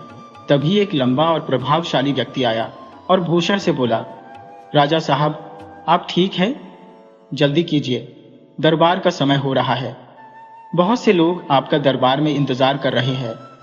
भूषण और भी अधिक हैरान हुआ और उस व्यक्ति से पूछा, तुम किसके बारे में बात कर रहे हो? व्यक्ति ने उत्तर दिया, आपके बारे में राजा साहब। भूषण ने कहा, देखो भाई, तुम्हें कोई गलत फहमी हुई है, मैं कोई राजा नहीं हूं। व्यक्ति ने आदब से कहा, यह कैसे हो सकता है महाराज? मैं आपका सेवक हूं, आपको कैसे भूल सकता हूं? लगता है आपने बुरा सपना देखा है। भूषण ने दासी को बुलाया और पूछा, मुझे बताओ, मैं कौन हूं? दासी ने जवाब दिया, आप इस राज्य के राजा हैं और हमारे मालिक हैं। भूषण को यह सब देखकर समझ में नहीं आ रहा था कि उसके साथ क्या हो रहा है। कल तक वह एक सामान्य आदमी था और आज अचानक राजा कैसे बन गया? फिर उस व्यक्ति ने कहा, महाराज, दरबार में फरियादी पहुंचने वाले हैं, जल्दी चलिए। भूषण ने बिस्तर से उठकर महल का निरीक्षण किया, जहां हर कोई राजा को सलाम कर रहा था। भोजन के स्थान पर भी सभी झुककर उसे सलाम कर रहे थे। भूषण ने भी सभी को सलाम का जवाब देते हुए दरबार में प्रवेश किया और अपनी जगह पर बैठ गया। अब मंत्री ने दरबार में लोगों की शिकायतें पेश करना शुरू किया, लेकिन भूषण ने पहले मंत्री को आदेश दिया कि राजसी दारोगा को तुरंत हाजिर किया जाए। दारोगा जब उपस्थित हुआ तो भूषण ने अपने मोहल्ले का नाम लेते हुए कहा कि वहां के प्रधान और उसके सहयोगियों को सजा दी जाए, उन्हें शहर में घुमाकर उनकी जलील कर दी जाए और यह संदेश दिया जाए कि यह सजा उन लोगों के लिए है जो मोहल्ले वालों को परेशान करते हैं। भूषण की बातों का पालन किया गया। भूषण ने आदेश दिया कि उसी मोहल्ले में एक लड़का रोशन रहता है और उसकी मां भी वहीं निवास करती है। उस लड़के की मां को 1000 सोने के सिक्के भेजे जाए। यह कार्य भी भूषण के आदेश पर पूर्ण कर दिया गया। इसके बाद भूषण ने एक फरियादी की शिकायत सुनी और उसका निर्णय किया। फिर वह महल में वापस आया। उसे खाने की मेज पर ले जाया गया, जहां विविध प्रकार के व्यंजन सजाए गए थे। चारों ओर लजीज और स्वादिष्ट भोजन थालियों में सजा हुआ था, जो सोने और चांदी की थालियों में परोसा गया था। सुंदर दासियां भोजन परोस रही थी और भूषण चारों ओर से सुंदर दासियों से घिरा हुआ था। भूषण को यह सब हकीकत मानने में कठिनाई हो रही थी। उसने अपने आप को चुटकी काटी और महसूस किया कि वह सचमुच राजा बन चुका है। भोजन के दौरान भूषण ने दासियों को अपने पास बैठाया और सभी को अपने हाथों से खाना खिलाया, साथ ही उनके नाम पूछे। फिर उसे एक और कमरे में ले जाया गया, जो पहले से भी अधिक भव्य और सज्जित था। भूषण ने वहां बिछे तकिए को संभाला और कमरे में बज रहे संगीत और नृत्य का आनंद लिया। एक दासी ने राजा के इशारे पर बेहोशी की दवा मिलाकर एक प्याला पेश किया। भूषण ने उसे पी लिया और बेहोश हो गया। राजा ने तत्काल आदेश दिया कि भूषण के कपड़े उतारकर उसे अपने पुराने कपड़े पहनाए जाए और उसे उसके घर भेज दिया जाए। सुबह जब भूषण की आंख खुली तो उसने पाया कि वह अपने पुराने घर में है। उसने चारों ओर देखा और दासियों के नाम लेकर उन्हें पुकारा, लेकिन कोई भी उसकी आवाज पर नहीं आया। अंततः उसकी मां आई और पूछा, क्या हुआ बेटा भूषण, तुम कैसी बातें कर रहे हो? भूषण ने अपनी मां से पूछा, तुम किसे अपना बेटा कह रही हो मां? मां ने उत्तर दिया, अरे बेटा, क्या तुम अपनी मां को नहीं पहचानते? भूषण ने कहा, खबरदार, इज्जत से पैसा हो। कौन भूषण? मैं तो इस राज्य का राजा हूं। यह सुनकर उसकी मां चिंतित हो गई और सोचा कि शायद उसका बेटा पागल हो गया है। उसने अपने बेटे को समझाने की कोशिश की कि होश में आओ, ऐसा ना हो कि किसी को तुम्हारी बातें सुनने को मिल जाए और हमारी मुश्किलें बढ़ जाए। भूषण ने होश में आकर मां से पूछा, क्या मैं सच में राजा हूं? मां ने जवाब दिया, हाँ बेटा, तुम मेरे ही कुलभूषण हो और यह तुम्हारा घर है। भूषण ने कहा, हाँ मां, यह तो हमारा पुराना घर है और तुम ही मेरी मां हो। मां ने कहा, हाँ बेटा, यही तुम्हारा घर है और यही मैं तुम्हें समझा रही थी। भूषण ने जवाब दिया, मां, लेकिन मुझे समझ में नहीं आ रहा कि मेरे साथ क्या हो रहा है। मां ने कहा, बेटा, जरा सोचो, तुम राजा कैसे हो सकते हो? भगवान उस राजा को लंबी उम्र दे जिसने कल हमारे मोहल्ले के प्रधान को सजा दिलवाई, उन्हें शहर से बाहर निकाल दिया और 1000 सोने के सिक्के भेजे। भूषण को अपने बेटे की बातें सुनकर क्रोध ने एक बार फिर उबाल मार दिया। उसने तीव्र स्वर में कहा, मेरे सामने सम्मान के साथ पेश आओ। मैंने दरोगा को आदेश दिया था कि उन निर्दयी लोगों को सजा दी जाए और तुम्हें 1000 सोने के सिक्के भेजे जाए। अपने बेटे की ये बातें सुनकर उसकी मां तरोना में डूब गई और रोते हुए उसने कहा, भगवान, मेरा बेटा तो पागल हो गया है। पड़ोसी भी उसकी चीख पुकार सुनकर वहां आ गए और शीघ्र ही यह समाचार पूरे नगर में फैल गया। जब यह खबर दरोगा तक पहुंची तो उसने भूषण को पागल मानकर उसे मानसिक अस्पताल भेज दिया। रास्ते में सिपाहियों ने भूषण की बेरहमी से पिटाई की, लेकिन वह बार बार अपने को राजा ही कहता रहा। जब वह स्वयं को देखता तो वह भूषण ही प्रतीत होता था। फिर भी मां की बातों ने उसे विश्वास दिला दिया कि वह सचमुच राजा है। इस प्रकार भूषण पागल खाने में 15 दिन बिता चुका था। एक दिन उसकी मां उससे मिलने गई और उसकी हालत देखकर रोने लगी। बेटा, अब भी तुम यही समझते हो कि तुम राजा हो? मां की बातें सुनकर भूषण भी आंसुओं में डूब गया और बोला, मां, मुझे माफ कर दो, मैं वास्तव में पागल हो गया था। मां ने पागल खाने के अधीक्षक से अपने बेटे को घर ले जाने की गुहार लगाई और वह वृद्ध महिला की दया देखकर भूषण को छोड़ने पर सहमत हो गया। मां ने अपने बेटे की अच्छी तरह देखभाल की, उसे अच्छे से खिलाया पिलाया और वह फिर से अपने गांव में संतोषपूर्वक रहने लगा। उसने पहले की तरह अपने काम में लग जाना शुरू कर दिया और पुल पर बैठकर राहगीरों की राह देखने लगा। एक दिन राजा ने भेष बदलकर अपने दरबारी के साथ वहां पहुंचने की योजना बनाई। भूषण ने राजा को देखा और अपनी नजरें फेर ली। उसने राजा को देखे बिना ही उसकी दुखद स्थिति का बुरा हाल बताना शुरू कर दिया। राजा ने भी भूषण को पहचान लिया और उसके पास जाकर उसे नमस्कार किया, लेकिन भूषण ने राजा को कोई उत्तर नहीं दिया और मुंह मोड़ लिया, मानो वह राजा को देखना ही नहीं चाहता था। राजा ने कहा, भूषण, क्या तुम मुझे पहचान नहीं पाए? क्या तुम्हें लगता है कि मैं तुम्हें फिर से अपने घर ले जाने की कोशिश नहीं करूंगा? इसी कारण क्या तुम मुझसे बात नहीं कर रहे? भूषण ने राजा को टालने की बहुत कोशिश की, लेकिन राजा ने कहा कि पिछली बार की तरह यदि तुम्हें कोई तकलीफ हुई हो तो हम उसे सुधारेंगे। भूषण ने राजा को अपनी सारी बातें बताई जो उसके साथ घटी थी। राजा हंसी से चकित हुआ, जिससे भूषण और भी नाराज हो गया। तुम्हें मेरी दुख भरी कहानी सुनकर हंसी आ रही है? तुम्हें मेरी परवाह नहीं है? भूषण ने कहा। राजा ने कहा, मित्र, हमें अत्यंत अफसोस है कि तुम्हें इतनी तकलीफ उठानी पड़ी। हम इस पर खेद प्रकट करते हैं और इसका मुआवजा देंगे। इतनी बातें करते हुए सब भूषण के घर पहुंच गए। खाना खाते और बातें करते करते आधी रात बीत गई। सोते समय राजा के इशारे पर दूध में बेहोशी की दवा मिलाकर भूषण को दिया गया। राजा ने प्रेम पूर्वक उसे दूध पिलाया और फिर आदेशानुसार भूषण को गंदे स्थान में पहुंचा दिया। राजा ने भी दरवाजे बंद कर दिए और महल में लौट आया। राजा ने आदेश दिया कि भूषण को शाही वस्त्र पहनाकर उसके कमरे में लेटा दिया जाए और सुबह उसका पुराना सम्मान बनाए रखा जाए। जब सुबह भूषण की आंख खुली तो उसने पाया कि वह गंदे स्थान में है और पुराने अनुभवों की यादें अचानक ताजा हो गई। भूषण ने कहा, लगता है मैं फिर वही भयावह सपना देख रहा हूं जिसने मुझे इतनी अपमानजनक स्थितियों में डाला था। नहीं, मैं अब और यह सब सहन नहीं करूंगा। इस स्थान का शासक शैतान है। मुझे लगता है कि यह सब फिर मेरे साथ होने वाला है।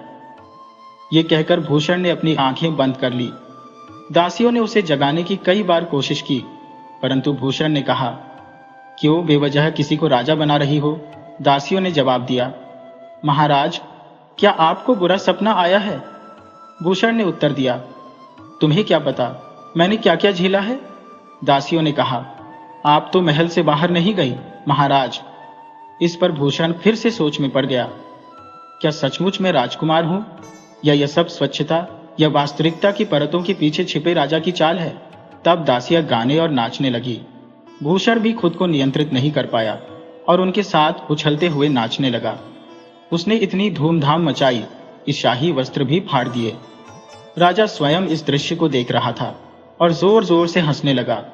भूषण ने राजा को पहचान लिया और कहा, अच्छा, तो ये सब मेरे साथ जो हो रहा है इसका असली कारण यह पापी है।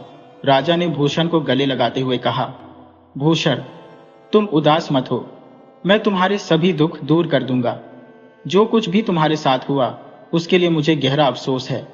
अब तुम मेरे दरबार में रहोगे। राजा ने भूषण को एक सुंदर निवास प्रदान किया और खर्च के लिए धन भी दिया। कुछ समय बाद राजा ने भूषण का विवाह उसकी पत्नी के साथ करवा दिया। रानी ने अपनी दासी को सम्मानित किया और उनका घर भर दिया। दोनों खुशी से रहने लगे, लेकिन राजा और रानी द्वारा दी गई वस्तुएं कुछ ही दिनों में समाप्त हो गईं। अब उनकी स्थिति फिर से दयनीय हो गई और उन्होंने सोचा कि क्या किया जाए। रानी से कुछ मांगना भी असहज लग रहा था। फिर भूषण ने एक योजना बनाई। उसने अपनी पत्नी से कहा कि वह एक सफेद चादर ओढ़कर मृतक की तरह लेट जाए, ताकि वह राजा से कफन दफन के बहाने कुछ धन प्राप्त कर सके। पत्नी ने वैसा ही किया। भूषण रोते हुए राजा के पास पहुंचा और कहा, महाराज, मेरे ऊपर दुखों का पहाड़ टूट पड़ा है। मेरी पत्नी की मृत्यु हो गई है। राजा ने भूषण को सांत्वना दी और कहा, यदि तुम्हें किसी चीज की आवश्यकता हो तो मुझे बताओ। राजा ने सभी आवश्यक सामान और कुछ धन दिया और कहा, जल्दी जाओ भूषण, अपनी पत्नी के कफन दफन का इंतजाम करो। मैं बाद में आता हूं, मुझे राज्य के कुछ काम निपटाने हैं। भूषण ने सब लेकर घर आकर पत्नी से कहा, अब मैं मृतक बनकर लेट जाता हूं, तुम रानी के पास जाओ, तुम्हें भी कुछ धन मिल जाएगा और आराम से कुछ महीने कट जाएंगे। पत्नी ने उसे लेटाया और सफेद चादर ओढ़ा दी।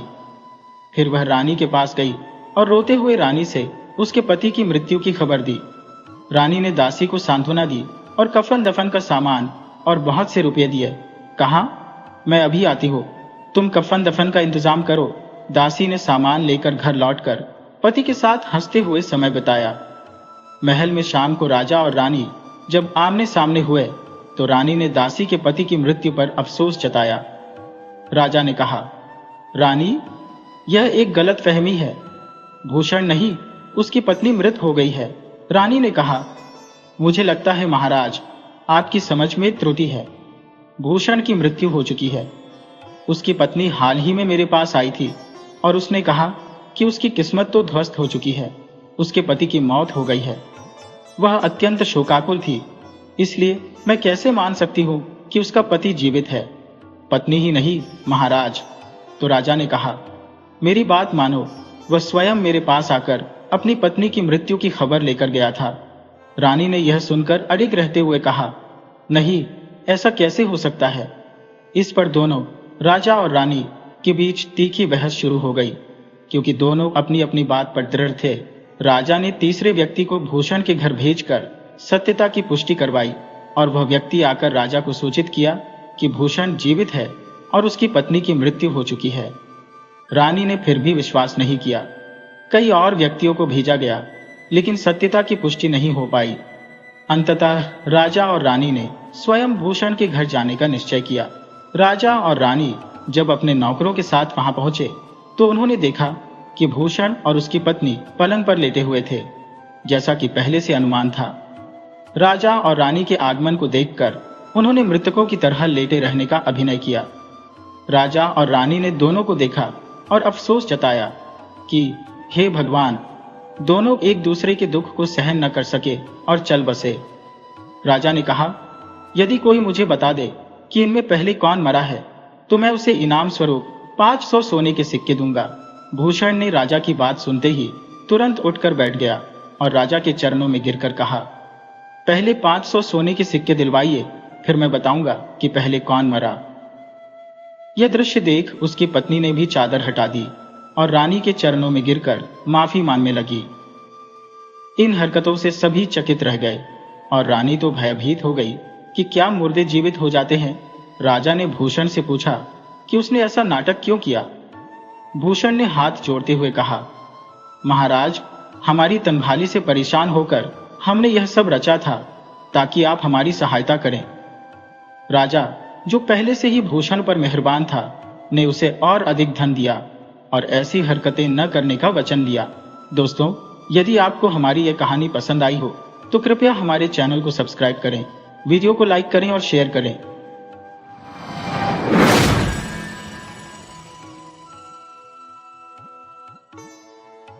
बहुत समय पहले की बात है।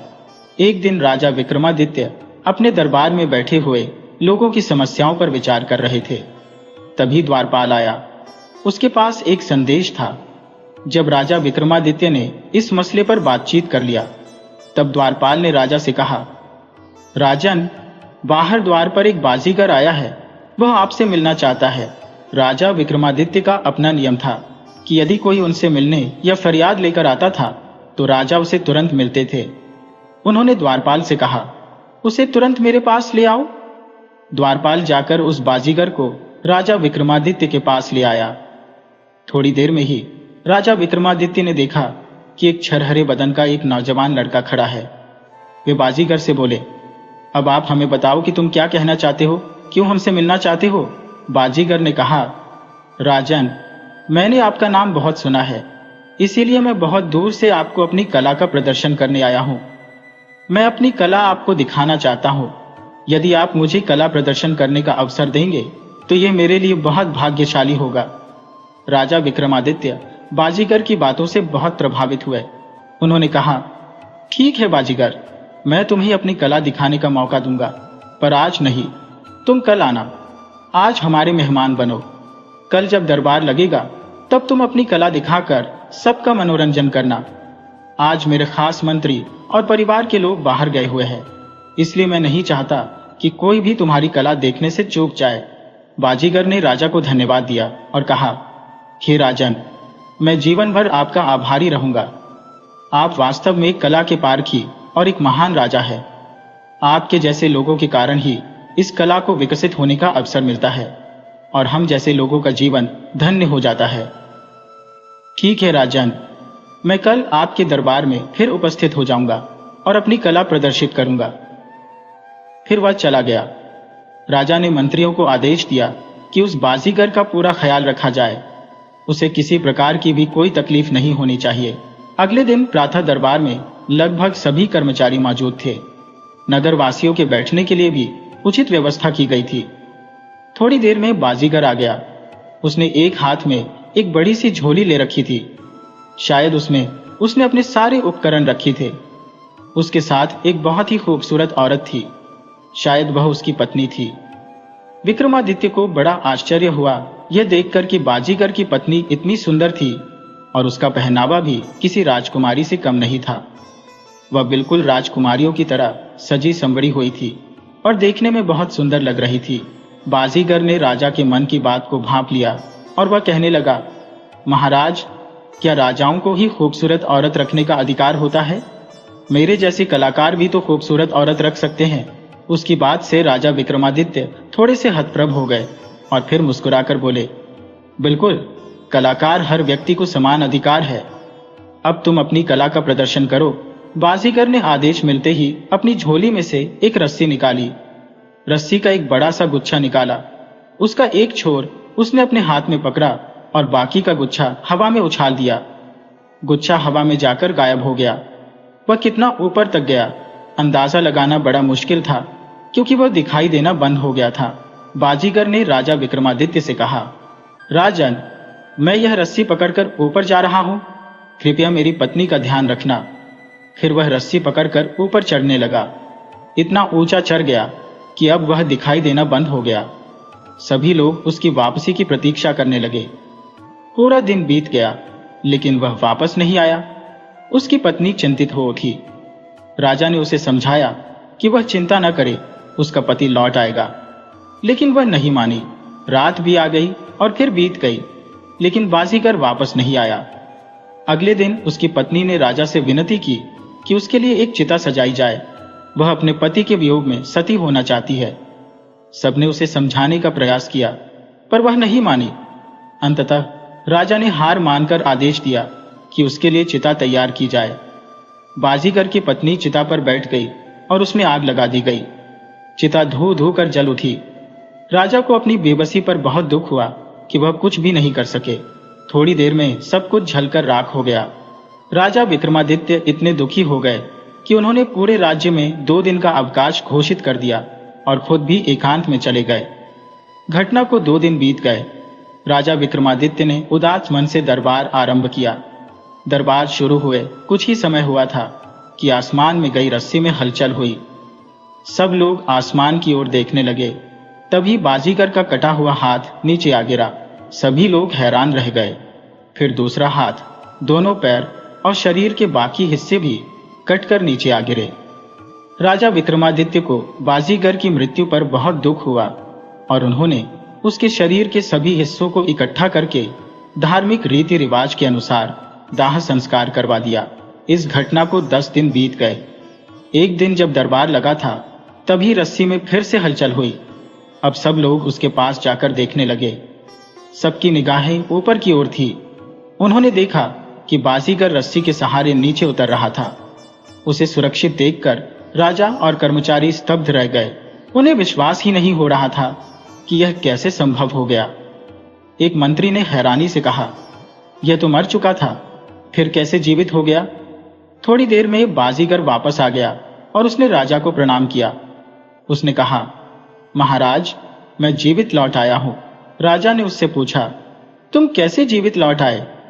बाजीगर ने उत्तर दिया, राजन, यह सब मेरा कौशल था। अब कृपया मेरी पत्नी को बुलवा दीजिए। राजा ने अपना सिर पकड़ लिया और सोचा कि उन्होंने क्या अपराध कर दिया। वे बाजीगर के खेल का हिस्सा क्यों नहीं समझ सके? वे उसकी पत्नी को कहां से वापस लाएंगे? बाजीगर ने पूरी बात सुनाने के बाद राजा से कहा, राजन, आपकी पत्नी तो सती हो चुकी है और हमें नहीं पता था कि यह सब आपके खेल का हिस्सा है। बाजीगर बोला, राजन, आप जो भी कह रहे हैं सब झूठ है। ऐसा लगता है कि आपका मन मेरी पत्नी पर आ गया है, इसलिए आप मुझे ये मनगढ़ंत कहानी सुना रहे हैं। राजा विक्रमादित्य को यह सुनकर बहुत अजीब लगा। बाजीगर ने उन पर लांछन लगाया था जो उन्हें बिल्कुल भी सहन नहीं हुआ। वह बोले, बाजीगर, शायद तुम मेरे बारे में नहीं जानते हो। मैं न्याय के लिए कुछ भी कर सकता हूं, लेकिन कभी भी गलत कार्य नहीं करता। बाजीगर ने कहा, राजन, मैं आपकी बात समझता हूं, पर मुझे इस बात पर विश्वास नहीं हो रहा है। मेरा आपसे निवेदन है कि मेरी पत्नी को मुझे वापस कर दें। मैं उसके बिना नहीं जी पाऊंगा। लोगों ने भी बाजीगर को बहुत समझाया, लेकिन वह नहीं माना। उसने कहा, मुझे एक बार उसे आवाज देने दो। यदि वह महल में कहीं भी होगी तो आ जाएगी। राजा ने कहा, ठीक है, आप आवाज दे सकते हैं। बाजीगर ने जैसे ही अपनी पत्नी को आवाज दी, उसकी पत्नी दौड़ती हुई महल से बाहर आ गई। वहां उपस्थित सभी मंत्रीगण, प्रजा और राजा हैरान रह गए। सब सोचने लगे, ये कैसे संभव है? उसकी पत्नी तो हमारे सामने चिता में बैठकर मृत्यु को प्राप्त हो गई थी, लेकिन यह कहां से आ गई? राजा विक्रमादित्य ने सारी बात समझी। यह सब बाजीगर का जादू था। राजा ने कहा, बाजीगर, तुम्हारे इस प्रदर्शन से मैं बहुत हैरत में हूं। ऐसा मैंने कभी न सुना था और न देखा था। राजा ने मंत्रियों से कहा कि बाजीगर को ढेर सारा इनाम दिया जाए। फिर उन्होंने पूछा, बाजीगर, तुमने यह सब कहां सीखा? बाजीगर ने उस पाठशाला का नाम और पता राजा को बता दिया। राजा विक्रमादित्य ने तय किया कि वह खुद जाकर यह विद्या सीखेंगे। उन्होंने राज्य का भार मंत्रियों को सौंपकर विद्या सीखने का निश्चय किया। बाजीगर ने कहा, राजन, मेरा आपके साथ जाना बहुत जरूरी है। वहां आपकी देखभाल कौन करेगा? आपके दैनिक कार्य कौन करेगा? विक्रमादित्य ने सोचा कि उसे साथ ले जाने में कोई बुराई नहीं है। उन्होंने कहा, ठीक है, तुम मेरे साथ चल सकते हो। बाजीगर अपने घर जाकर तैयारी करने लगा। राजा ने अपनी रानी को सारी बात समझाई और कहा, रानी जी, मुझे वापस आने में 1 महीना या उससे ज्यादा समय लग सकता है, इसलिए मैं तुम्हें एक रहस्यमय शब्द बता रहा हूं। जब भी मैं लौट कर आऊं तो तुम मुझसे यह शब्द जरूर पूछना। रानी, यदि मैं यह नहीं बता पाऊं जो गुप्त शब्द मैं तुम्हें बता रहा हूं, तो समझ जाना कि मैं नहीं हूं, मेरा रूप धारण कर कोई और आया है। क्योंकि जो विद्या मैं सीखने जा रहा हूं उसमें माया जाल की असीमित संभावनाएं हैं, इसीलिए मैंने तुम्हें पहले ही सचेत कर दिया है। विक्रमादित्य की बात रानी ने समझ ली।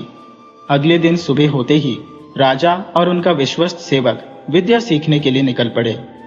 जादू के विद्यालय में पहुंचकर राजा ने अपना परिचय एक साधारण व्यक्ति के रूप में दिया और जादू सीखने की प्रबल इच्छा व्यक्त की।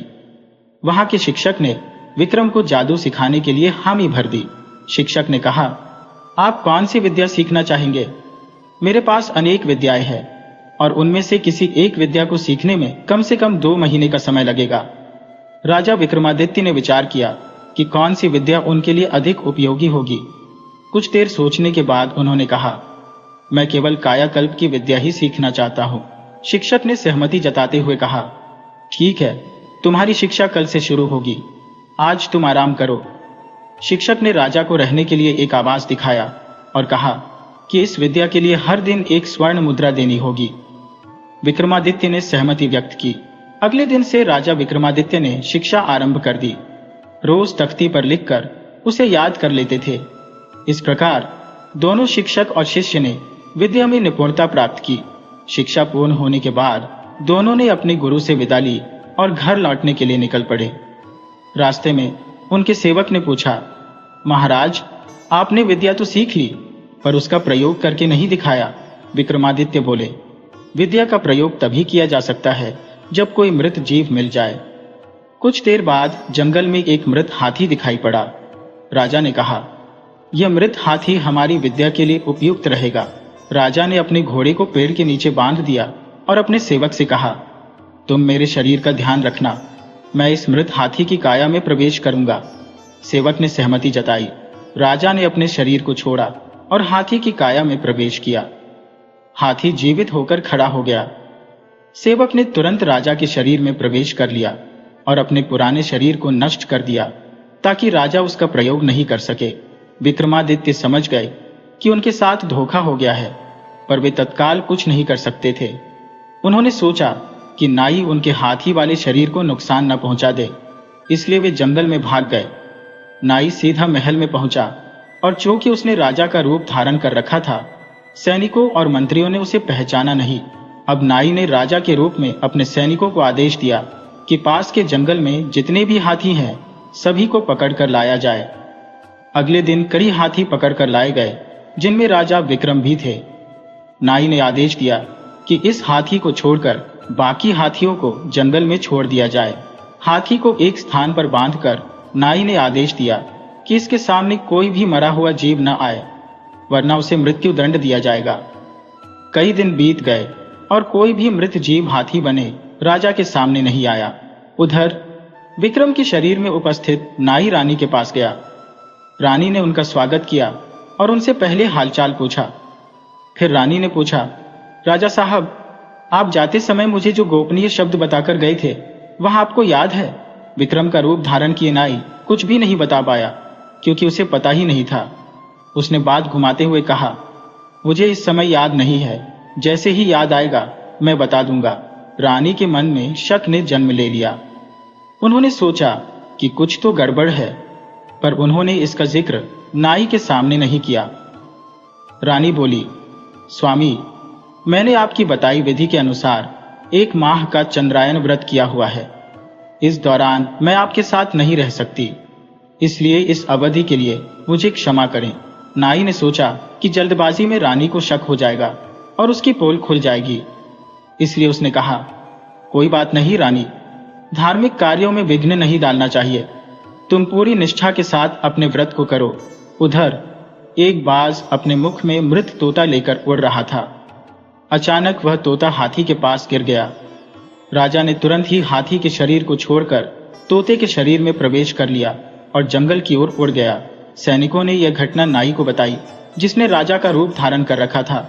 उसने अपना माथा पीट लिया और कहा, तुम्हारी नियुक्ति का क्या फायदा जब तुम ऐसा साधारण काम नहीं कर सकते। उसने सभी मंत्रियों, सैनिकों और द्वारपालों को कारावास में डालने का आदेश दिया। मंत्रीगण हैरान रह गए कि राजा विक्रमादित्य ने ऐसा फैसला कभी नहीं लिया। वे न्यायप्रिय शासक थे और हमेशा दूसरों की बात सुनने का मौका देते थे। सभी चुप रहे क्योंकि कोई भी राजा के सामने बोलने की हिम्मत नहीं कर सकता था। उधर राजा विक्रमादित्य तोते के रूप में जंगल में पहुंच गए थे, जहां तोतों का एक विशाल झुंड रहता था। वहां उन्होंने उन्हीं के साथ रहना शुरू कर दिया। दूसरी ओर नाई जो राजा बना हुआ था, उसने घोषणा की कि जो भी तोता उसे पकड़ कर लाएगा उसे 2 स्वर्ण मुद्राएं दी जाएंगी। इस घोषणा से नगरवासी खुश हो गए। एक बहेलिया ने सोचा कि उसे भी कुछ धन मिल जाएगा यदि वह तोता पकड़ ले। वह जंगल में गया और वहां जाल बिछा दिया, जहां विक्रमादित्य और अन्य तोते रहते थे। जाल में सभी तोते फंस गए, साथ ही राजा विक्रमादित्य भी फंस गए। तोते उड़ने की पूरी कोशिश कर रहे थे, परंतु जाल से निकलने में असमर्थ थे। तब राजा विक्रमादित्य ने एक तरकीब सुझाई। अगर तुम सबको उचित लगे तो मानना, जब बहेलिया आएगा तब सब मृत होने का नाटक करना। वह हमें मरा हुआ समझकर जाल से निकालकर फेंकेगा, तब हम सब उड़ जाएंगे। तोतों में से एक ने पूछा, आंखें बंद रखकर हम कैसे जानेंगे कि हमें मुक्त किया जा चुका है? राजा विक्रमादित्य ने उत्तर दिया, हम कुल मिलाकर 100 तोते हैं। जैसे ही 100 बार गिरने की आवाज होगी, हम सब एक साथ उड़ जाएंगे। सभी तोते सहमत हो गए और इंतजार करने लगे। कुछ देर बाद बहेलिया आया। उसने देखा कि सभी तोते मर चुके हैं, तो वह उन्हें एक एक कर जाल से निकालने लगा। हर बार जब एक तोता गिरता, गिनती शुरू हो जाती। जैसे ही 100वीं आवाज आई, सभी तोते एक साथ उड़ गए, लेकिन विक्रमादित्य अब भी बहेलिया के हाथ में थे, क्योंकि एक लकड़ी टूटकर गिर गई थी। बहेलिया यह देखकर समझ गया कि उसे मूर्ख बनाया गया है। उसने विक्रमादित्य से कहा, तुम ही इनके गुरु लगते हो। मैं तुम्हें राजा के पास ले जाकर बेचूंगा और मुझे 2 सोने की मुद्राएं मिलेंगी।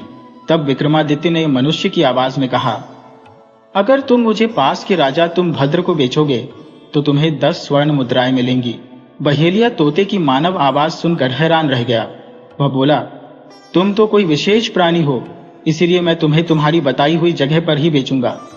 तब तोता बने राजा विक्रमादित्य को लेकर बहेलिया राजा तुंगभद्र के पास पहुंचा। तुंगभद्र जंगल का राजा था और वह तोते को देखकर अत्यंत प्रसन्न हुआ, खासकर क्योंकि वह मनुष्य की आवाज में बात कर सकता था।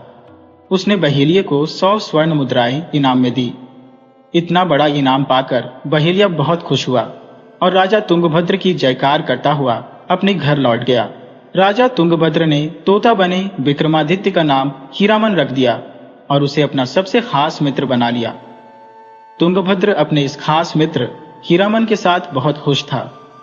एक दिन राजा तुंगभद्र ने हीरामन से कहा, प्रिय तोते, मेरे शरीर में एक विचित्र रोग है जिसके कारण मैं बहुत परेशान हूं। ये बात मैं तुम्हारे सिवाय किसी और को नहीं बता सकता। मेरी आंखों की दृष्टि कमजोर हो चुकी है और यह बीमारी धीरे धीरे मेरी आंखों की रोशनी को खत्म कर देगी। मैंने सभी वैद्यों से इलाज करवाया, लेकिन कोई भी इसका उपचार नहीं कर सका। हीरामन ने कहा, राजा, आप मेरा पिंजरा खोल दें। मैं एक ऐसे व्यक्ति को जानता हूं जिसकी दवा अवश्य आपकी बीमारी ठीक कर देगी। राजा तुंगभद्र को यह बात सही लगी और उन्होंने पिंजरा खोल दिया। हीरामन उड़ गया और एक दिन वह एक पेड़ की जड़ लेकर राजा के पास पहुंचा।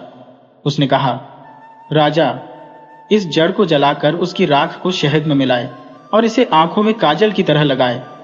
आपकी दृष्टि वापस आ जाएगी।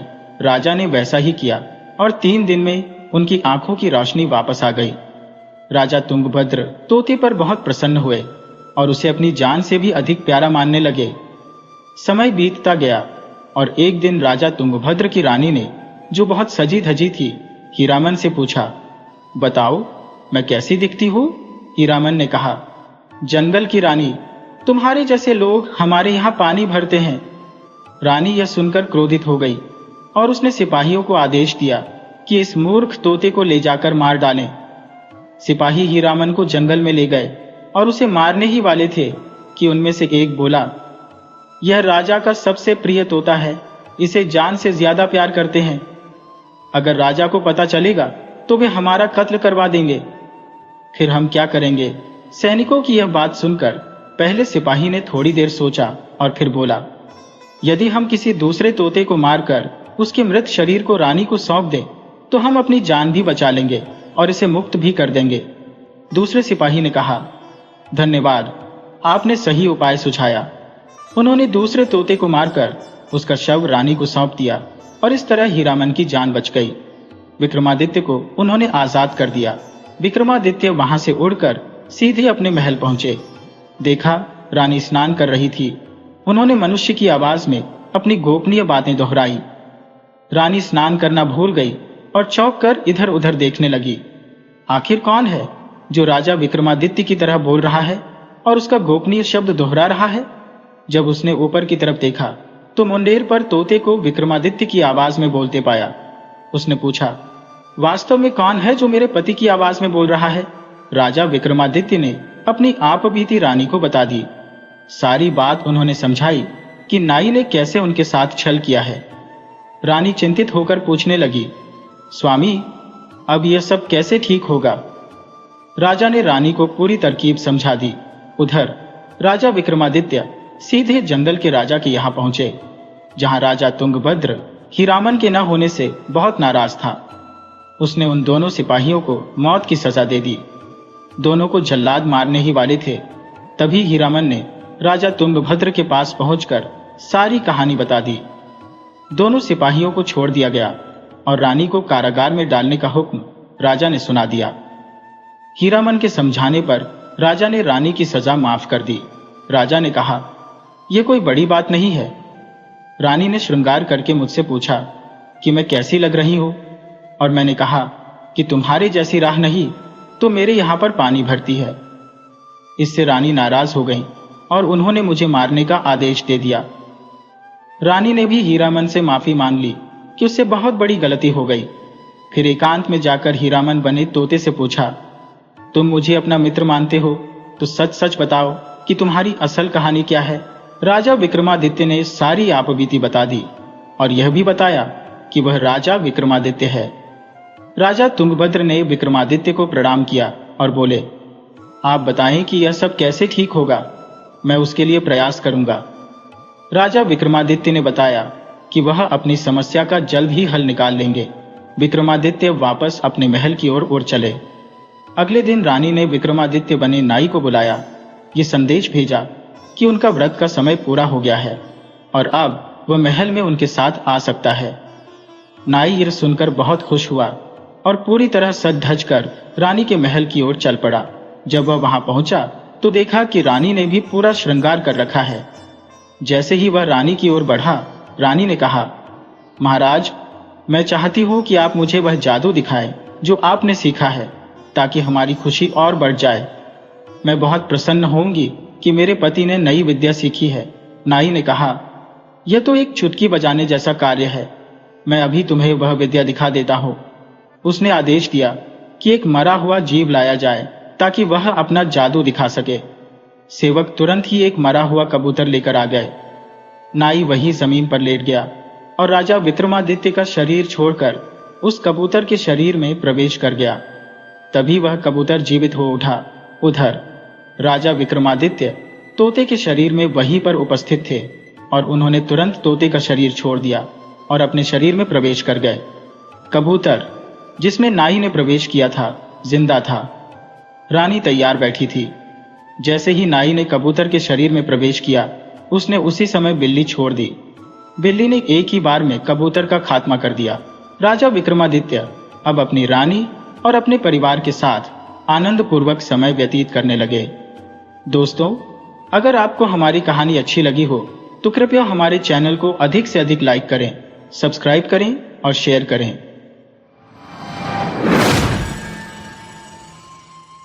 वीडियो अच्छी लगी हो तो इसे लाइक करें और ऐसी ही मज़ेदार कहानियों के लिए चैनल को सब्सक्राइब करें और बेल आइकन दबाएं।